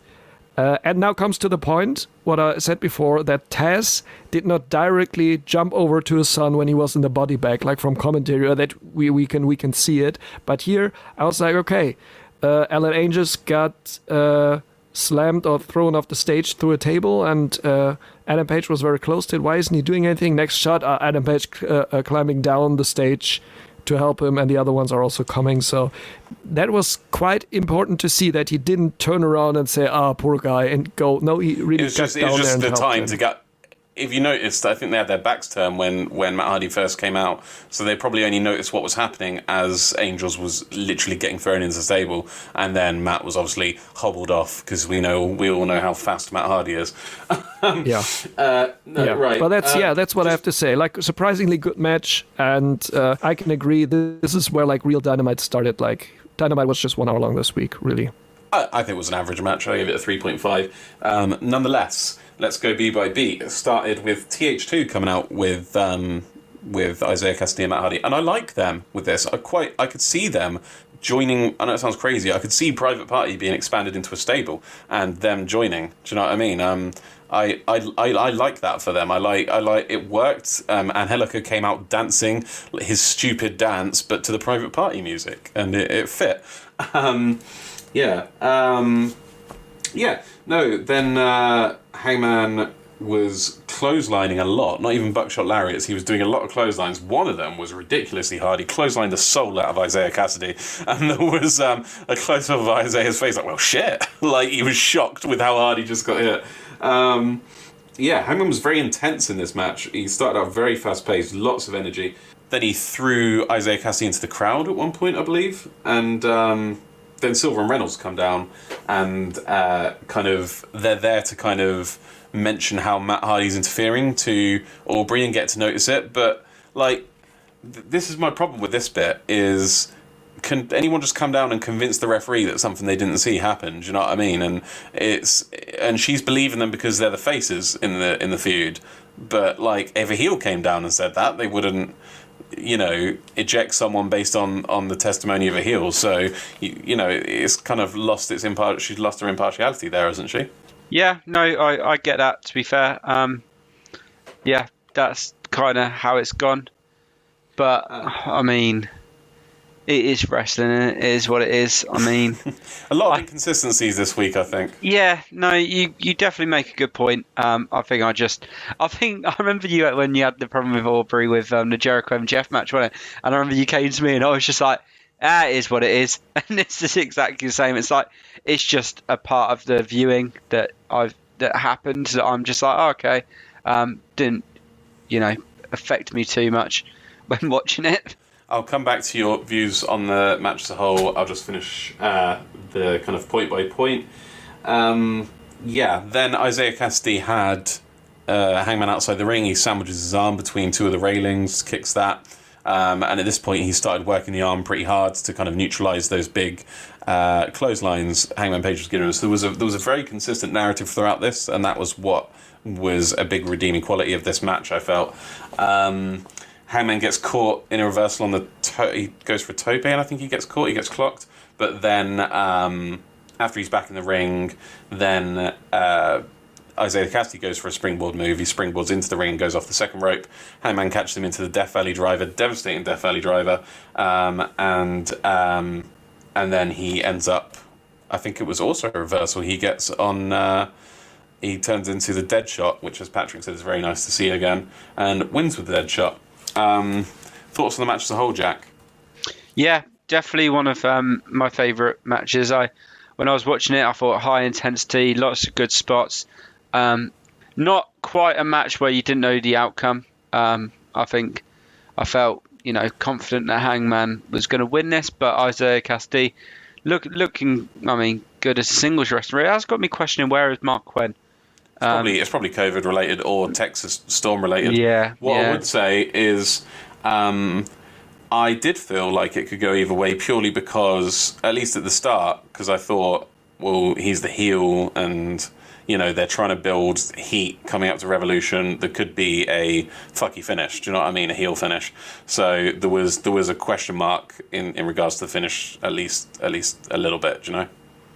Yeah, no, I get you. I think I just see it as like the obstacles in the way before you get to Matt Hardy at Revolution. But nonetheless, good match.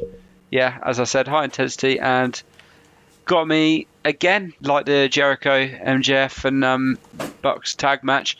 Before, wasn't too fussed about this because I did think they pulled the trigger on it too early. But now got me a bit more hyped. So I've announced that's what it's meant to do, in it. They announce these matches, and you're like, oh, okay, and then Well, there was a reason for this one at least 1 week in advance because of the attack, for sure. And I did picture when I was watching it, I was like, I could see maybe. I know it's probably going to be a Hangman win at Revolution, but I could see Hardy winning and then being like, I'll give you, like, maybe not all the money, obviously, back that he wins, but some if you sign with me, sort of thing, as a sort of. Sorry, I was going to say, or he's down and out with no money because Matt Hardy's beaten him and taken his money, but then the Dark Order are there to pick him up. And like, you don't need money as long as you got friends. We got you. Do you know what I mean? Well, I think that's one or two options it could go. I think, long story short, I think he'll get with Dark Order. It's just a matter of how, not it's a matter of when and how, not one or the other. But no, I think if he loses, then that's a possibility. Dark Order pick him up, or Matt Hardy does that offering and then Dark Order get him out, or if he wins, Dark Order's there to be the ones to celebrate with him. And he's like, these actually are my buddies because they're there every instance that he's there. You know what I mean? And there was, trying to think which, it was BTE this week, another Hangman Dark Order segment. So he's regularly featuring, as he has done for the last couple of months, with Dark Order segments. So, I mean, the foundations are there. They've just got to, and I think everyone could tell it's going to happen. It's just when Tony Khan says, right, we're doing it.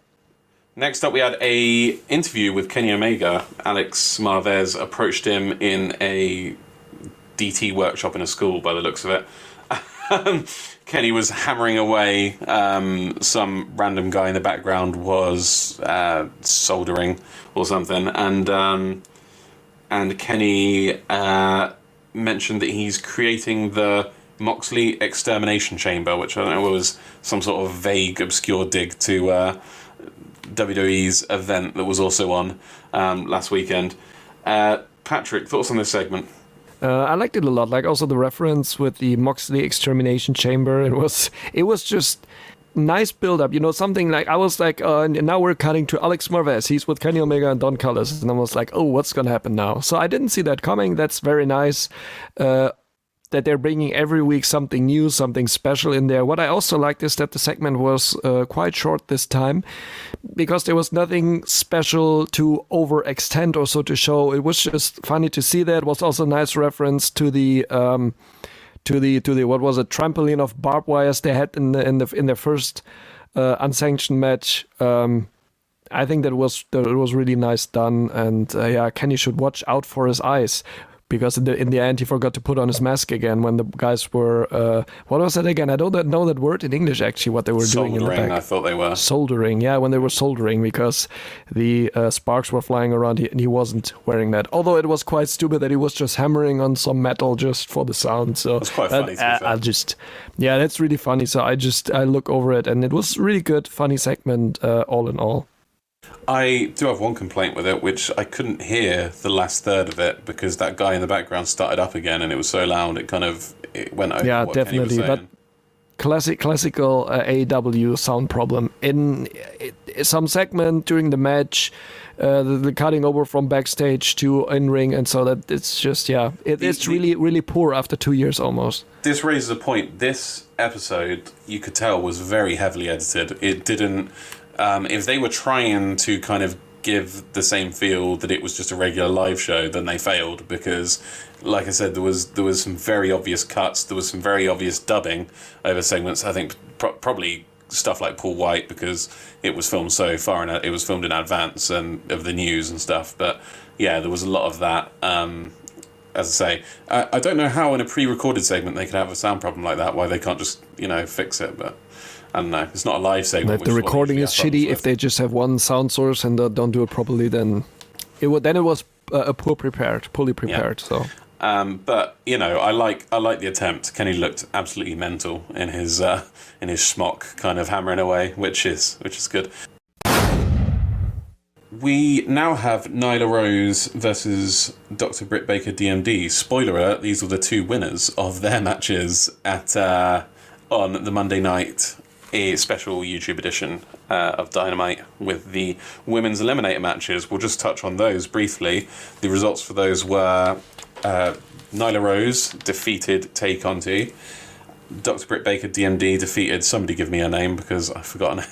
The last minute replacement for Anna Jay. Thunder Rosa's protege. Thunder Rosa's protege.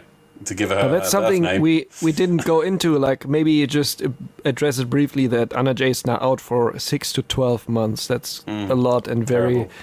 very shitty. Also for the Dark Order itself, like for the group itself, because she was always a funny thing, but also always good to have her in there because she was actually the only one who was super serious about it. She always had a and, serious face on in the background. You know, it'd be cool though, a right. segment with Dark Order But she visiting can her in still do hospital. that.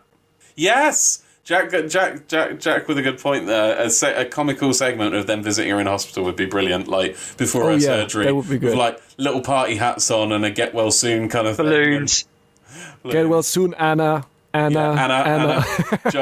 John front Waking and her center. up like after surgery, Yeah. Anna. Yeah. Oh, there's so much material there to keep her relevant. Oh, they've Definitely. got to do it. Yeah. No. By the way, did any of you guys ever like sneak peeked into the John Silver YouTube channel where they are reenacting some famous movie scenes? Yeah, I saw the Anchorman one. I didn't get the Anchorman thing, to be honest. Like, I was like, okay. Have you not seen Anchorman? Yeah, I watched Anchorman, but I didn't get it so much. I have to rewatch that again. I think it's like Yeah. 12 years ago, so when I watched it last time, so... On the Japanese side of the bracket, there was a kind of dream match in Yuka Sakazaki versus Amy Sakura. Very surprised neither of these they hadn't faced each other before. The first ever singles match they tagged together before, but that blew me away. That was a really good match. We won't go into it in too much detail, like beat by beat, like the others, but that was a very good match. I thought that was the match of the episode. And then we had Ryu Mizunami. Is that her name, or have I got mixed up with somebody else? Rio, but yeah, close. Rio. And versus Asha Kong. I wasn't so hot on this match. I felt like it relied on false finishes a bit rather than actual wrestling, which makes sense because it's Asha Kong and she's 50, but and she can still go. Do you know what I mean? But I think this match kind of really relied on the false finishes, like it's not, no, yes it is, no it's not, kind of wrestling, which works, but I think you have to work in some kind of high impact wrestling with it as well, which was lacking a little bit. But Yuka Sakazaki goes through, correct? She's kind of the ace, and she's through, and so is Ryu Mizunami. That will be the final of the Japanese side of the bracket. On the other side, we already mentioned who went through. Nyla Rose, though, I said this last week, that this would be very telling, and we'll talk about it even more going into the next match. It would be very telling with how they see Tay Conti and Nyla Rose, because Nyla Rose has a lot of ring rust, I think. She was out, she didn't wrestle for a long time. She came back in a match against Sakura Shida, a very important match, and she looked very slow. And she still looks very slow. And Conti is on form. She's rising like bread. There we go. That's a new saying. She's rising like bread. Coming up through the ranks, looking red hot. One of the prospects of the women's division, and she's right on the cusp. This match was that cusp, and I was like, this is gonna tell. Are they gonna, put her over Nyla? This is the moment because Nyla's on such bad form, and they probably gave it the most cowardly finish I could imagine, with trying to please everybody, and that was for Nyla to win it, but just before for Tay Conti to get a 5 count on her without the referee seeing it. As I say, that was just the most cowardly out for me, for them to preserve Tay Conti but put Nyla Rose over for no reason, in my opinion. I thought this was her moment, again because I didn't really see the heel versus heel Nyla Rose versus Britt Baker match we're about to talk about as that much of a draw. Tay Conti could have fitted that role perfectly. I don't think Nyla's going to go all the way. I think she's going to, come up against a hurdle in her next match. Before we get to that, Nyla Rose versus Britt Baker. Somebody stop me. Patrick. Yeah, that was a surprisingly good match. So Yeah, my the match second itself. favorite match of the night, actually. It was good. Like, also, Nyla Rose didn't show her weird finisher or like a weird trademark move where her opponent is hanging for like 1 minute in the ropes until she climbs up the turnbuckle and jumps on her. That was something I really liked, that this move got maybe hopefully eliminated. Britt Baker, great heel work. Thing I noticed in the beginning, both were coming out of the left corner of the entrance stage, so both were coming out of the heel out of the heel tunnel, which is clear that there's heel versus heel. You should just not feel with anyone. You should just enjoy the match, and this is what I did. I like the finish that she had to do 2 power bombs on Britt Baker, because this still made Britt Baker look strong or look good in it. I liked the short interruption by Rebel, not Reba, Reba, not Rebel. I just always mix that up, but that's a real funny hook there. So did the announcers. Yeah, right. And I like her interruptions. She's like really, I don't know, like a little cringy character, but I like that a lot. I'm really looking forward to like the future, and also her like feud, maybe if there's still a feud going on with her and Thunder Rosa, or like it was just really surprisingly good match. Also Nyla Rose, maybe they told her, or Britt told her when they talked about the match how they wanted to go or so, that she didn't have to do that much, not like showing moves where you can definitely see, like you said before, that she has ring rust, that she's not in that shape anymore. She's very slow. She's at an all-time slow, I would say. Definitely. So, and they just focus that they're not showing fast moves, they're not showing this and that. They're just let Britt do the fast stuff, or like the pacing in general of the match was not that fast. So while I have complaints about both the result and the format of this match, I will agree this was my other match. This is the match I rated them the same. This, and obviously the main event is the only one left. I gave them the same rating.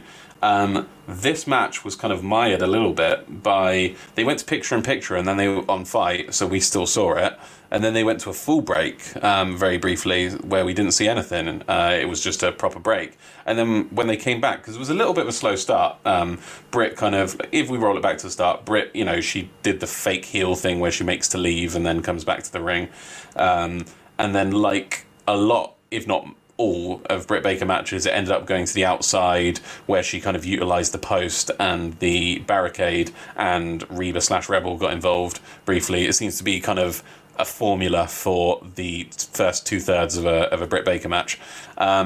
But during the break is when it really picked up. And when I say the break, I don't mean the picture-in-picture break. I mean the actual break where we didn't see it. It comes back, and the ring turnbuckle's been removed, and they're in the middle of like a rolling German suplex combo or something. I'm like, fucking hell, is this the same match? Do you know what I mean? And after this point, it was great. There was, and this is what, it was great despite Nyla, which makes me think that like the women's match has its own booker and its own ring choreographer. Do you know what I mean? That's dedicated to doing the women's matches every week, because they are the standout. They are scripted so well, like as the standout kind of matches, and that's so much of it. And I think also like the one who does that with the matches, or like think the person booked the complete tournament in advance, like how everything is supposed to be, how the storytelling of every wrestler is in there, and you can really see the handwriting of whoever did that. But it's a very good one. Yeah, I'm starting to see a pattern in the women's matches, and I do think there must be someone helping, because I know the wrestlers get to script a lot of their matches themselves in AEW, but I think they have supervision, and I think the supervisor for the women's matches is the same person. Whoever they are is doing a fantastic job, because despite the fact that Nyla was the slowest I've ever seen her, she was slower than Luther, and it was like there was at one point, she running backwards, or at one point there was an absolutely horrible roll through. There was a couple of bad like rolling moves when they had to roll. She was just like, didn't look like a wrestler. Do you know what I mean? And I understand she's quite stocky, but so's Jeff Cobb, and he's athletic as fuck. So's Keith Lee. Do you know what I mean? It's not an excuse. I think it's just, as you say, ring rust and not being able to stay on form because of COVID. That's the thing, though, is that titles and stuff, wrestling's predetermined. The titles from a sports perspective, from a real sports perspective, don't mean anything, because it's a predetermined sport. However, people get really genuinely emotional, excited when they win a title because it's seen as a reward, and it's seen as the company believes in you. Do you know what I mean? So you've got to reward form with these things, else it means nothing. And Nyla Rose is not on form, and she's put out Tay Conti, who is up and coming and she was ready. Do you know what I mean? And now she's put out arguably the face of the women's division, and it's like, why? Like, you're not rewarding the right people. You're not rewarding form. Do you know what I mean? You are rewarding bad form, and that grates on me a little bit. The match itself, very good. Potentially the match of the night for me. Would have been definitely match of the night if it hadn't been kind of mired by the break kind of cutting off a pivotal point of the match. Jack, thoughts on this match before we go on to the main event? Yeah, not going to add much, except because I'm just more pissed off with this match than anything. Love the match as a whole. Result just infuriated it's me. Wrong. It's wrong, man. It is wrong, and I also didn't catch on that. Sorry, it's completely wrong to put her over. I don't get that, but keep on going. Like I said, it's rewarding bad form. She's on bad form. Yeah. It just, but I don't even see it from a storyline perspective because we can write this better. You have Britt versus Thunder to go for that final. It just makes sense. Well, as a rematch. Thunder Rosa was like, I want to take on Serena Deeb. Serena Deeb goes out in the first round. Well, put Riho against Nyla Rose. That would have been a nicer one. And then you have Britt versus Riho and Thunder versus Serena Deeb. And then that could have been a cooler. And then you get... But it just infuriates me that they continued to put over this absolute... She got put on our one worst wrestler awards for a reason. She was third maybe. But the thing Brandy is, Rhodes is up there. I think she was third. If she at this rate, I was confident Britt was going to win this match because she went for the first. Out. I marked out when she kicked out of that first power bomb. I went. No, but I thought in your rule of three that you mentioned the other week, maybe last week, tried to do lockjaw once, Nyla broke free. Tried to do lockjaw twice, Nyla broke free. I was like, third time she's going to get it, and she's going to get her. And then it didn't happen, and I was just like, time, do you know what I mean? When it happened, I was just like, I'm annoyed because now you got Nyla versus the winner of Thunder Rosa Riho, and again that's making me doubt that result of the match now because it'll be like, well, again, I know they put Riho over Serena Deeb because it's been a while. They're going to put her over Thunder Rosa, and if they do. You then get a repeat of obviously the first women's match, which apparently in AEW's eyes looks like a goldmine because they're like, oh my god, look, we're going to get a rematch of the first ever women's title match. But in my eyes, it's like, I want freshening up. We've seen it. I want Thunder Rosa. I want her to go through. So then, I think Thunder Rosa will make it to the final. I think it'll be Thunder Rosa versus Yuka Sakazaki. Personally, I hope so. But yeah, I think they'll both beat a monster in their respective finals. Do you know what I mean? Yuka Sakazaki going over Aja Kong, and. But yeah, so it's also like for me. Sorry, like this. If they're really going with Rio against Nyla Rose again, then I'm also getting angry because they have so many new wrestlers in there who haven't been there when this match first took place. They should give them the spot. Nyla Rose is not in good shape, and also then it's also if it comes to that, and I think Rio might win against her. Then you have like Rio on the American side against probably Yuka Sakazaki on the Japanese side, which is a Japanese match again. And I think it's just like, then it's wrong. Then they put Rio in the wrong position anyway. I don't think they're going to do Japanese tournament. Wrestler versus Japanese wrestler because of that specific reason, for sure. Yeah, right. So this would be wrong, but yeah. Next up, we had a promo for FTR and Tully Blanchard versus Jurassic Express. Not really much to say about this, except I think they said Tully hasn't wrestled since 1989. That's insane. Talk about ring rust on Nyla Rose. If he comes back and is faster than Nyla Rose, that's going to be something to write home about. Jack, are you excited about this match? And the promo, did it help fuel that excitement? Not particularly. Why was I at the start of the recording? We've dragged you down. We've dragged you down into our negativity. Because we've seen it. I know it's now a 6-man, but we've seen FTR versus Jurassic Express now. I know it's different because we got, like I said, a 6-man. We've got Tully in it. Tully's the obviously catching thing, but unless he's gonna come quick out of blocks and do some really awesome spots. Hot tag to Tully. Tope suicide. Oh, he's dead. I can't see it being anything phenomenal. But, AEW does surprise me sometimes, and who's to say this one won't? I mean, FTR is sick, aren't they? And Jurassic Express is sick, so it's going to be a good match nonetheless. But like I said, we've seen it, and yeah. Patrick, our resident statistician, but not because you're German, because I'm on 2 strikes, was Tully Blanchard, was he the one that managed Authors of Pain? No, that was Paul... Ellering. Not on. Ellering. Ellering, yeah, that was okay. him, yeah. Because I was going to say, he has actually, that was him, he has actually been involved in a thing before, because Paul Ellering was suspended above the ring in a cage, wasn't he, on NXT? Yeah, that was a weird match. That was a weird match. I hated Authors of Pain, to be honest, but yeah. But AEW going one better and putting their kind of old legend in a... I'm just going like here in comical relief or doing comedy more about it, but I'm just waiting that, I don't know, Dax is standing behind Tully and putting the zip on his back down, and then Tessa Blanchard steps out of his dad's thing and just like, that was me all the time. God, can you imagine a Tessa Blanchard debut? And that, because she's a free agent. I mean, I think they'd be wrong to hire her just because she's got such a bad attitude. But yeah, right. Maybe when her dad is there, that would be something good. If he is like also her manager, they're building a stable with her, FTR, maybe also with that guy who's never shown again on TV. I even forgot his name, who he managed before. I think he had a number fetish, but I can't be sure. It's so long ago. Yeah. Yeah, but I'm not excited, but still curious to see what will happen next week. I actually like the build-up of that story like a bit. It's not something super special, but it's more like a little bit like a quote-unquote realistic build-up. But this is just like a classical heel versus face build-up, what I liked. And the heels were working good. The faces were looking good or were working good with that. So it might be a good match, which I doubt. But what I liked is also that they were showing these old... pictures. It's like almost Polaroid pictures of Tully wrestling the last time or wrestling in the 80s that look really nice. It was a real nice... Pictures made it seem like he was wrestling in the 50s. Yeah, right? Almost, yeah. But yeah, let's see the outcome of it. And also regarding Tessa Blanchard, they're still Tony Khan still said there's some big things happening on Revolution. They won't tell who's in the Face of Revolution match, the sixth person in it. It will be a surprise entrant. I don't know.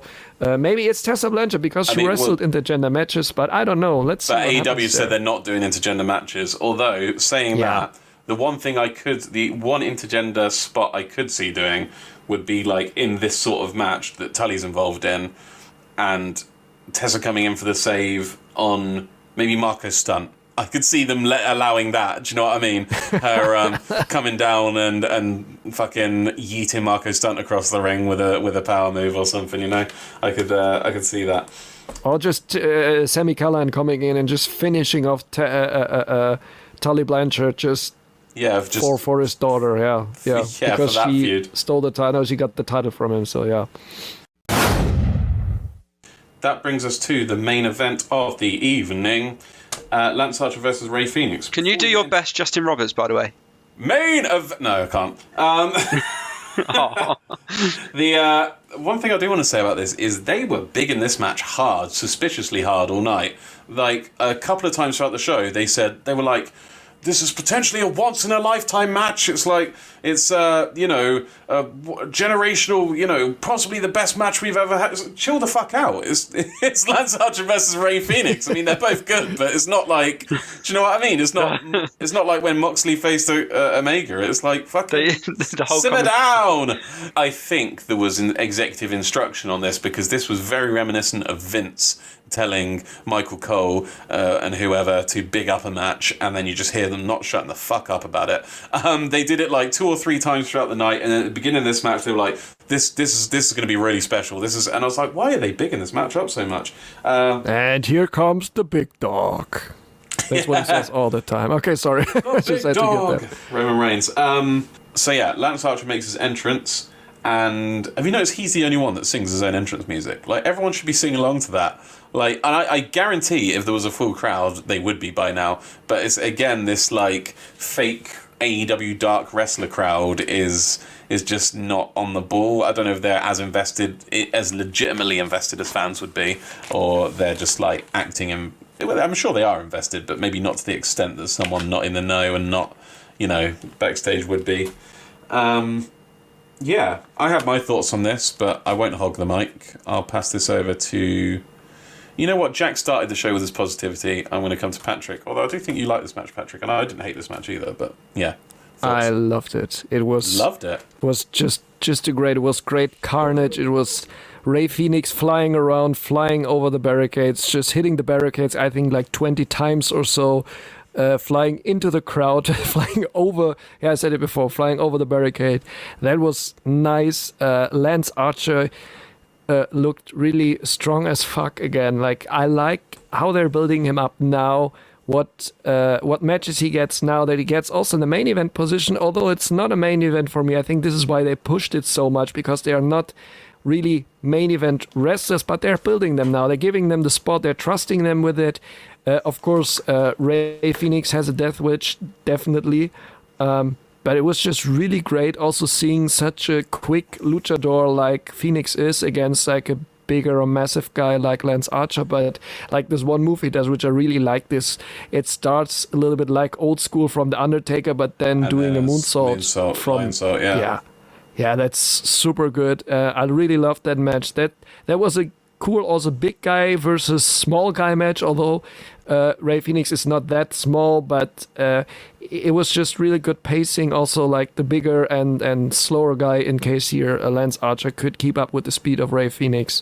It was super good chemistry, and what I really liked, because they built up in this segment before in the beginning of the show that who was it again? Who was the Spanish announcer again? His name? He's got like an English sounding Alex Abrahantes. I was going to say, is it Alex Abrahantes? Yes, right. He was translating for him that he said, like in Spanish, "Oh, you're a lousy tag partner," and then they're going off after kind of each said other. They were responsible for their success. For the loss. Yeah, right. Well, and so and then they were taking credit for the success Lance Archer did. Sorry, the success. Together. And then they're like going after each other, and then in the end of the match, they just gave a fist bump to each other, maybe keeping that team together of him, Rey Fenix, maybe Pac in it, or Moxley. I'm just thinking here, this would be a great bigger group, a great stable of like 5 of them or so. It would be really, really dope to see something like this. I think also Jon Moxley, I don't think so. Jon Moxley is great in a stable. I think we all saw that. Really good match. Like on the Meltzer scale, I would also give it 4 out of 5.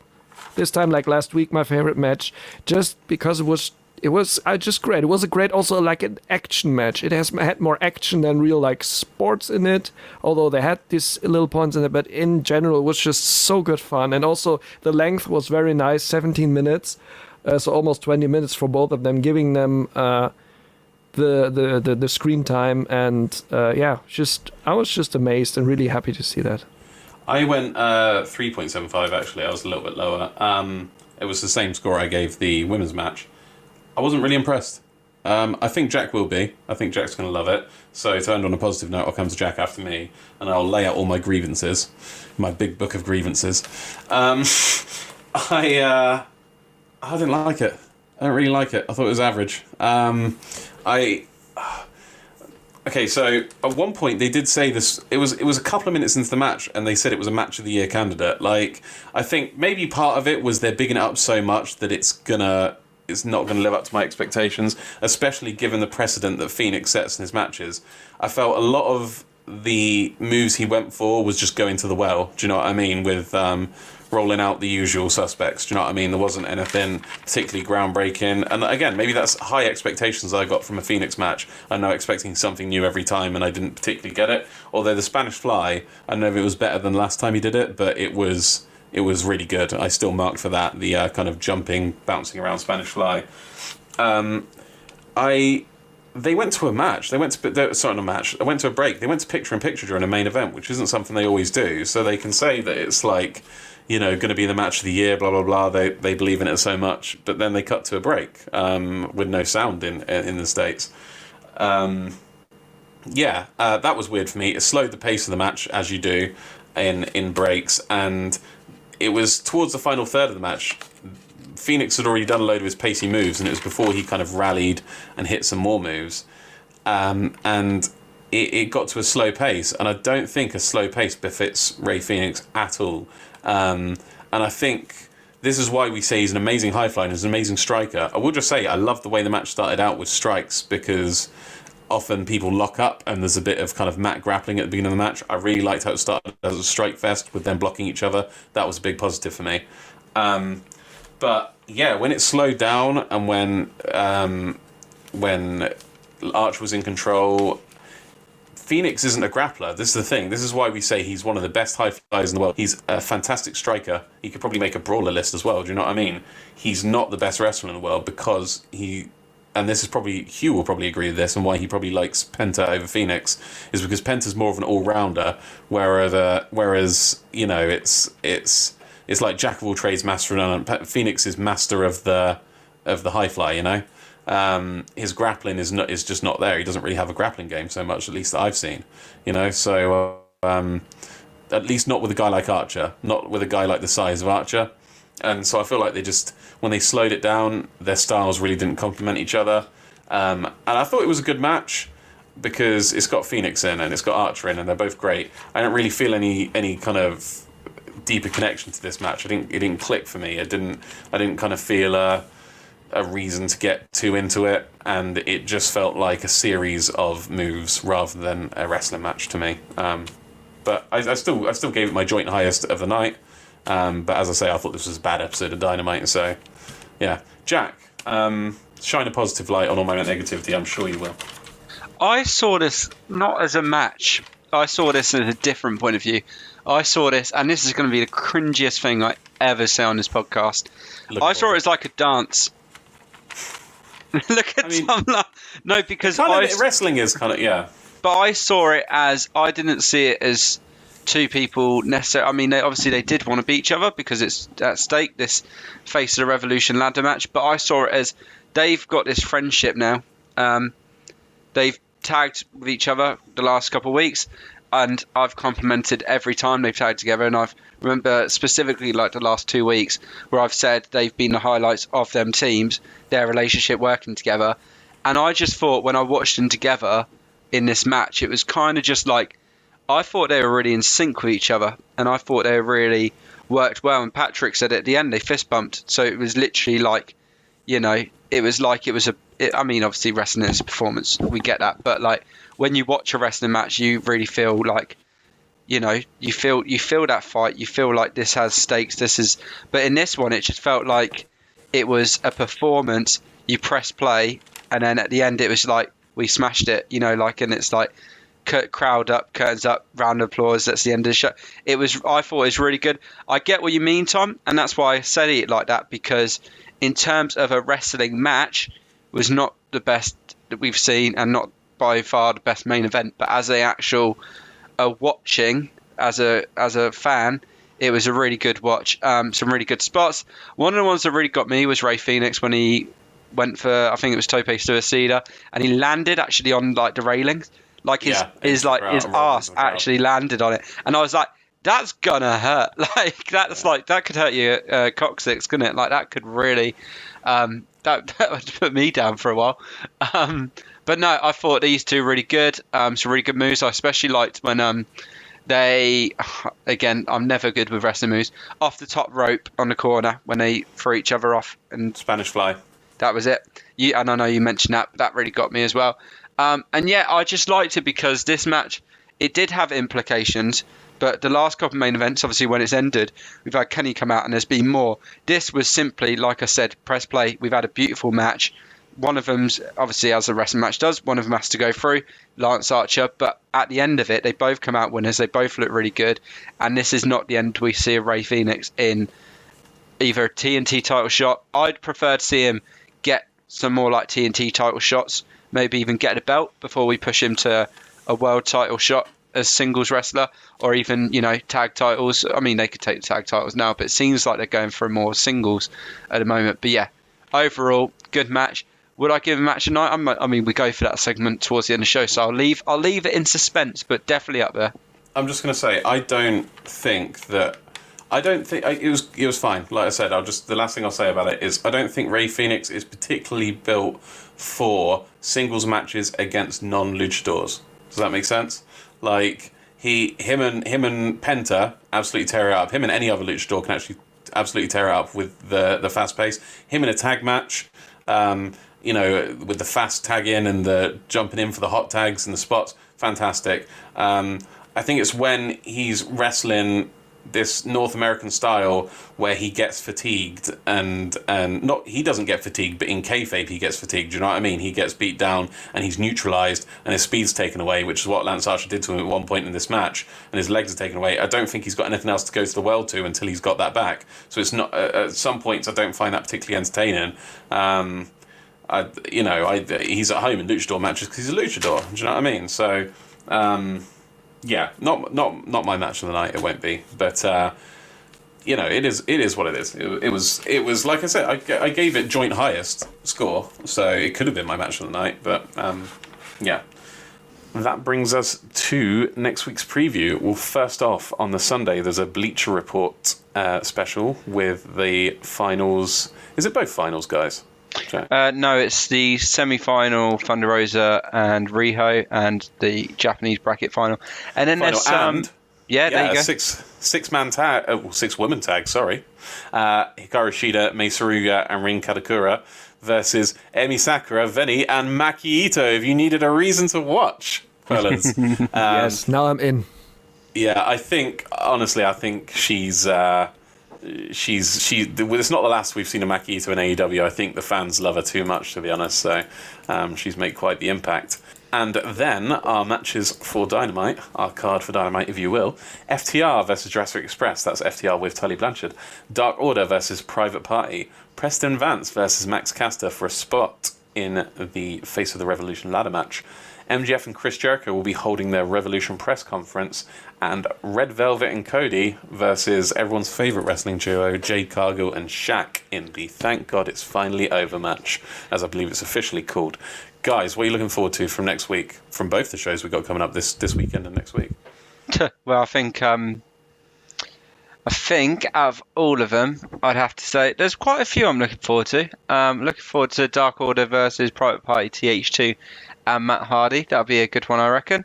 And I'm also looking forward to Riho Thunder Rosa at the weekend's one. I think they're probably the women's at the weekend. Yeah, I think they're the highlight, and I'm pretty sure it's going to be announced on the card as whatever match we get.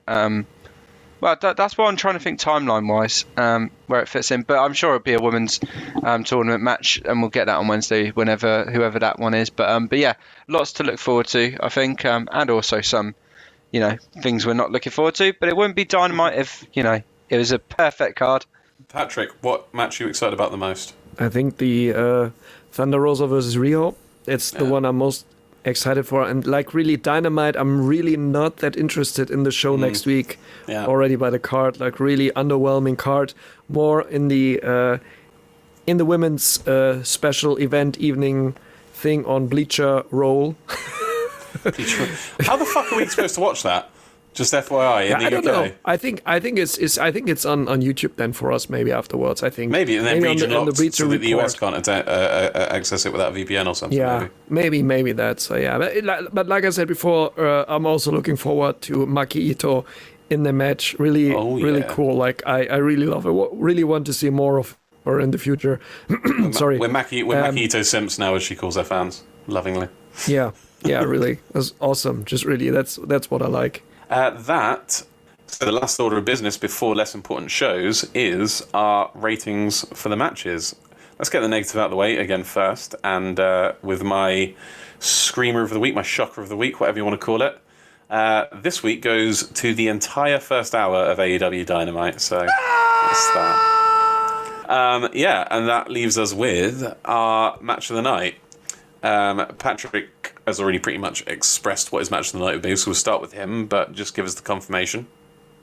Yeah, Lance Archer against Rey Fenix. Great match for me. Really didn't expect it. Like I said before, really nice. They gave these two guys the main event spotlight. for once. And but all in all, I have to agree. One of actually the worst show this year until now. But still, that match was still really good. Really looking forward to see more of them maybe in a team. But I said it before, so up to Jack. I'm going to surprisingly go with Nyla Rose versus Britt Baker. Who would have thought we'd be saying that a year ago, because Britt Baker's wrestling wasn't on top, and well, who'd have thought I'd be saying that? We're not saying that, are we? But Patrick said it was a good match too. I think we all agreed that it was a decent match. But Britt Baker's come on leaps and bounds with her wrestling, even if her wrestling is a little bit formulaic, would the word be? Nyla Rose is not on form, but I think this match just goes to prove you only need one wrestler in form and doing well and a good wrestler and leading a match to have a good match. Like, you know, there's wrestlers who've got good matches out of The Undertaker when he was basically a walking corpse. So, just waiting for someone to get a good match out of Luther. That's the challenge. That's the Dark Souls hard mode of wrestling, of carrying wrestling matches. Jack, you are the tiebreaker, or maybe not. If you go for a completely different one, then you won't be the tiebreaker. No. Hangman versus Isaiah Cassidy. Are you for real? I am for real. That's my. Well, I was just thinking of it when you were saying. I think I can find flaws in all the matches, but the one that brought me pure enjoyment, the result of the Nile and Britt one, let it down for me, and the Rey Fenix Lance Archer. As much as I bigged it up in my review, to be a match of the night, it's got to have that raw kind of aggression where, you know, it is a fight, and that's what Hangman Isaiah Cassidy gave to me. I rate them all very similarly, to be fair, because I did rate that match slightly lower than the others, but only by 0.25. So it wasn't great, was it? I mean, they were three average to good matches, but average to good isn't what we expect from the best match on Dynamite. And the first hour was a write off. Not probably their worst show of the year. Do better, but you know, it's. The worst show of Dynamite is probably on par with the best show WWE puts, WWE main roster, should I say, or at least Raw put on in the week, because I hear SmackDown is better, but I can't confirm. That brings us on to, well, the end of the show. The end of our Dynamite segment anyway. We still have a little bit left to talk about, namely, less important shows. It's getting better, isn't it? Like I said, there's some sort of charm to just you doing it, Tom. Why do we need heavily produced jingles? We just have you. Because I have how it sounds in my head, and I'm not getting it. You know, this people don't know what that's. I hope people like. It's a little drum roll at the end. Do you know what I mean? But people aren't going to get it until you hear it. You hear what's in my head put out into the world. Let's talk about less important shows. We'll start with some, I don't know if you guys heard this, some kind of sad news that a CCW wrestler passed away called DK Meadows, who's apparently, you know, quite hot, rising on the US Indies, quite a young guy as well. I know Liam was hoping to get into CCW, and so it's always sad when someone dies in wrestling, isn't it? Even though this guy wasn't particularly a huge name. What I will say is that it kind of reminds me of like, with the Hana Kimura situation, I've been trying to get into Stardom for a couple of years, and your remorse when someone passes away that you hadn't seen them and hadn't known about them kind of makes you want to, you know, go out and check out the product. So I finally, after the Hana Kimura thing, I was probably a contributing factor, I actually did sign up to, manage to follow through and sign up to Stardom, and started getting into Joshi. So a silver lining comes out of it. But did you guys hear about that, or? I didn't personally, but send my best wishes to family and it. Friends and family, yeah. I didn't know him from saying, but same year, like all the best for it. It's like always a shitty thing when someone of the wrestling community goes way too young, way too early. And you know what I mean? And you know what I mean about when people die and then you hadn't seen them, and like you're like, well, now I wish I could have been watching, because you can go back and watch their old stuff, but it's not like actively following. Like there's nothing more to come from them, is there? You don't get that excitement of following someone's career. So no, massively, and it's the same with any sort of art, or you know, that sort of thing, where like musicians, when musicians die and it's someone you've not listened to, and then you obviously you know of them. For example, one of the ones for me, a lot of the times, obviously, I know who these people are. If I don't, then, you know, it's obviously sad. But like Mac Miller, I quite like rap, but like I never really got into him. But I knew it was one of those that if I did get into him, I'd like, and it's one of those I never got the chance to, and obviously he passed away. And you did afterwards, right? Yeah. Listen to him afterwards, but it's obviously it's great you've got all that, but you just know like it's a shame you can't obviously follow the journey from that point. But and it's same with wrestlers. Like I'm sure he would have had a bright future, but now it's like what a shame that you can't see that journey now because it's but his memory lives on. For everything I hear, he was a rising star, so it's quite a shock to everybody. Like I said, he was a young guy as well, no cause of death yet, but I'm sure we'll have an update on that. On brighter notes, what were some other less important shows? What's some wrestling everyone's been watching? Did anyone watch Elimination Chamber? Yeah.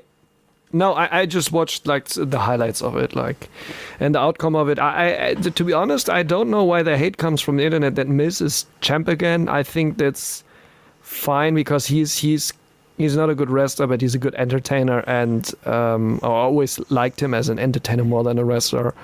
But I think it's good to have such a heel now there who's obviously drawing the heat now, so it's fine. Who does he face, though? Who does he face at WrestleMania? Definitely not Edge. Edge is facing Roman Reigns. This was my biggest problem. Okay, so my favorite wrestler of all time is Edge. I love Edge.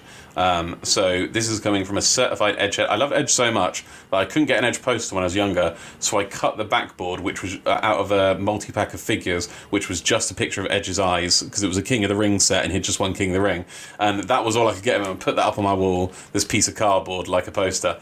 Absolutely loved Edge. So when I say this, it's like I mean it. The first match, I tuned in only intending to watch two matches: the first Elimination Chamber, the last Elimination Chamber. Both the Elimination Chamber matches.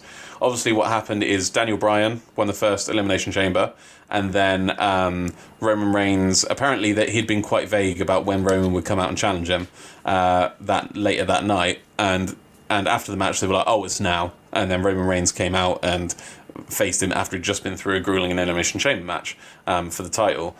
And later on in the night, obviously, there was a second Elimination Chamber, which Drew McIntyre retained his title, and then The Miz, because I don't really follow WWE, I didn't know he was Money in the Bank holder. He came out, cashed in his contract on Drew McIntyre, which I think took a lot of people by surprise, because I guess they just weren't expecting that to happen, do you know what I mean, like storyline-wise. But as I say, my problem was with the first one. So Daniel Bryan wins the Elimination Chamber match. Then Roman Reigns comes out, beats the shit out of him in a couple of minutes, pins him, it's over. And then Edge comes out, and they confirm the Edge versus Roman Reigns match for WrestleMania. What the fuck was that Elimination Chamber about then? Do you know what I mean? What was the entire point of that Elimination Chamber match? There was it had absolutely no implication. A match of that caliber had absolutely zero story implications after 10 minutes after the match. It had story implications for exactly 10 minutes or thereabouts. If that, then it had no more implication to the story whatsoever. It's like, at least make it a triple threat between Bryan, Edge, and Roman Reigns to let that match mean something. But no, like they confirmed it would be a 1v1. They had the Yes Revolution 2.0, and all everyone loves. And then this is what they wanted to do to Bryan all those years ago before CM Punk convinced them not to, because he said he went to Vince and said this is bullshit that Bryan's not in the main event of WrestleMania 30, so they inserted him into it, and obviously we know what happened there. This is what they wanted to do, but they've got no one coming into their office telling them not to anymore, and it's just, I don't know, bullshit. What do you guys think? Yeah, also this whole this was bullshit. I cannot add a lot to that because I didn't see that, but also the storytelling of what comes out of the cash in from The Miz got revised on Monday a bit when Otis had his lunchbox and opened his lunchbox, and there's the Money in the Bank contract in it. So it's like so there was no what? So there was no contract in the match. So his reign is illegitimate because there was no contract there. Yeah, probably. I didn't follow that. I just saw that short clip of it, that he had it in its lunchbox, and I was like, okay. If they've just used that for a quick gag and it's not going to have any implication, that's just janky as fuck. That doesn't... It's, but that's just WWE, so I actually don't want to waste too much on it. Well, it is less important shows. We are making it very clear that it's less important. Yeah. Jack, did you catch any of it? Oh, sorry. Yeah, because I watched actually a good WWE match, although it was under the NXT UK brand. On Sunday evening, I was not tired at all, so I was like, I'll just catch up with some good matches, and it was Walter against Ilya Dragunov. I watched from... well, that was always going to be good, wasn't it? Yeah, oh my god, that was so fucking good. Like, this is a match I would show to somebody who still says wrestling is fake. It's, why are you watching this? I would just show them this match and show them, yeah, like, okay, is this fake? Is this not good? Is this not sports? Is this nothing? So it was just awesome. And also, what I liked about it, or like about it, they're showing that Walter is from Austria, that Dragunov is built from Russia because he's born in Russia, although he's from Dresden in Germany. And I really like they were talking also German within the match, like really Walter shouting at Dragunov, "Willst du das nicht umbringen? Gibst du das auf?" Which means, do you really want to kill me to kill you? Are you submitting then finally? So that was really cool to see guys shouting German in a WWE ring match. So, and they had really good matches already They had loads. They had quite a few matches in WXW. Yeah. I'm just looking now because I could have sworn they had a match in progress as well. I thought it was the match at Hello Wembley. I thought they had, but they got a ton. Like, is it called 16 Karat Gold Tournament? I think they had a match there. Yeah, that's the real good one. Yeah. And okay, so there was a recent one. I'm just looking back now. I'm not going to find it now, but I could have sworn. Oh no, here we are. Progress Unified World Championship. Ilya Dragunov versus Walter. That was it was at Chapter 92. Entertaining Friends. It was called. They've had a storied rivalry. So they know each other very well. I'm sure that was a lot of fun. It's good. It's like also because people who are watching this are guys like us who know their story. Of course, some people were like, "Oh, I'm just gonna give it a look. I don't know these guys," but this storytelling goes way back out of NXT UK or WWE territory, and they just really, it was just brutal, and I loved it because, these are. I don't know if they can ever be big, although I know Walter never wants to go to WWE in the US because he wants to stay in Europe. He wants to stay close to his family, to his girlfriend and everything, with his wife. I don't know if he's married yet. I don't think they really get Walter over there anyway. I don't know. If he says he doesn't want to, then they're not getting him. Yeah, no, but I mean get, like, they don't really kind of get it. Yeah, right. Yeah, that's my point. I'd say they in the US product, they would never get him. Yeah. Or Ilya Dragunov or other wrestlers from NXT UK probably. They would never get that. They should stay in Europe definitely and build something in Europe. Hopefully, maybe have a nice crossover event at one point with NXT, or like when WWE is in UK again or so, then just to please the crowd a bit. But it's just the pinnacle, and also I'm really sad to see that they took these talents from Progress and WXW to have their own like product a bit. Although they can still wrestle there, but I can tell you from WXW side that they were booked for matches on a WXW event and didn't show up or said, no, we cannot come, there's an NXT UK taping, and everyone was upset because they were thinking they were taken out of it by WWE itself. But yeah.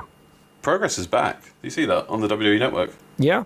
The chapters are back. It's one of the few ones that is actually, promotions are actually going at the moment.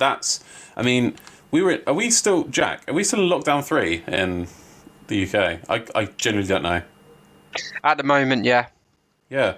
So to get that special sports kind of exemption that football and that have got, that's a big feat, and that I think that could only be achieved by the WWE partnership. They've got to have got involved. You know what I mean? Like, you can't say, "Can I have this fucking indie wrestling show?" They're like, no, of course you fucking can't. Like, but I think WWE have probably thrown their weight around a little bit there. But yeah, nice to see him back. It's nice to have wrestling on TV, and that brings us to the end of our show. Been a fun little sesh, guys. It has been a good one this week. It's been great banter. It really has. Hey, just by the way, I didn't mention what happened to me this week. There was a fucking huge earthquake here in Iceland, by the way. Really, it was all over the news. If you saw that, my first earthquake ever in the life. Nice. Was it fun. I was about to say, I don't really know I know what what to to say. ask. I know what to ask about earthquake victims. Do you know what I mean? When it wasn't like awful, like obviously, like no, I mean, did anyone die? It's not awful or so, but it's amazing and frightening at the same time when the house and everything, the ground below you is shaking and everything is shaking, and you're feeling that, and you're like, okay, that's what nature can do. You shouldn't fuck with nature. It's nothing to worry about, but it's just interesting. So that's a big thing for me. Like I can take off my bucket list, get something like this, or feeling something like this. So yeah. Off your bucket list. It might be the last item on your bucket list if you go chasing. Chasing the volcano natural eruption's still on it, disasters, so going for it. Oh, I've got to tick off getting caught in a tsunami next. On that note, on Patrick's death wish, let's say goodbye. It's goodbye from me. You're supposed to say it's goodbye from me. Oh, you two are the worst. Jack, I'm waiting to From see. me too. It's goodbye from me too. I'm waiting to see what Wrestling Insider have you do this week, because each week you've got less and less options, and you struggle more and more. Say your prayers and eat your vegetables. That's Hulk Hogan. That's a classic.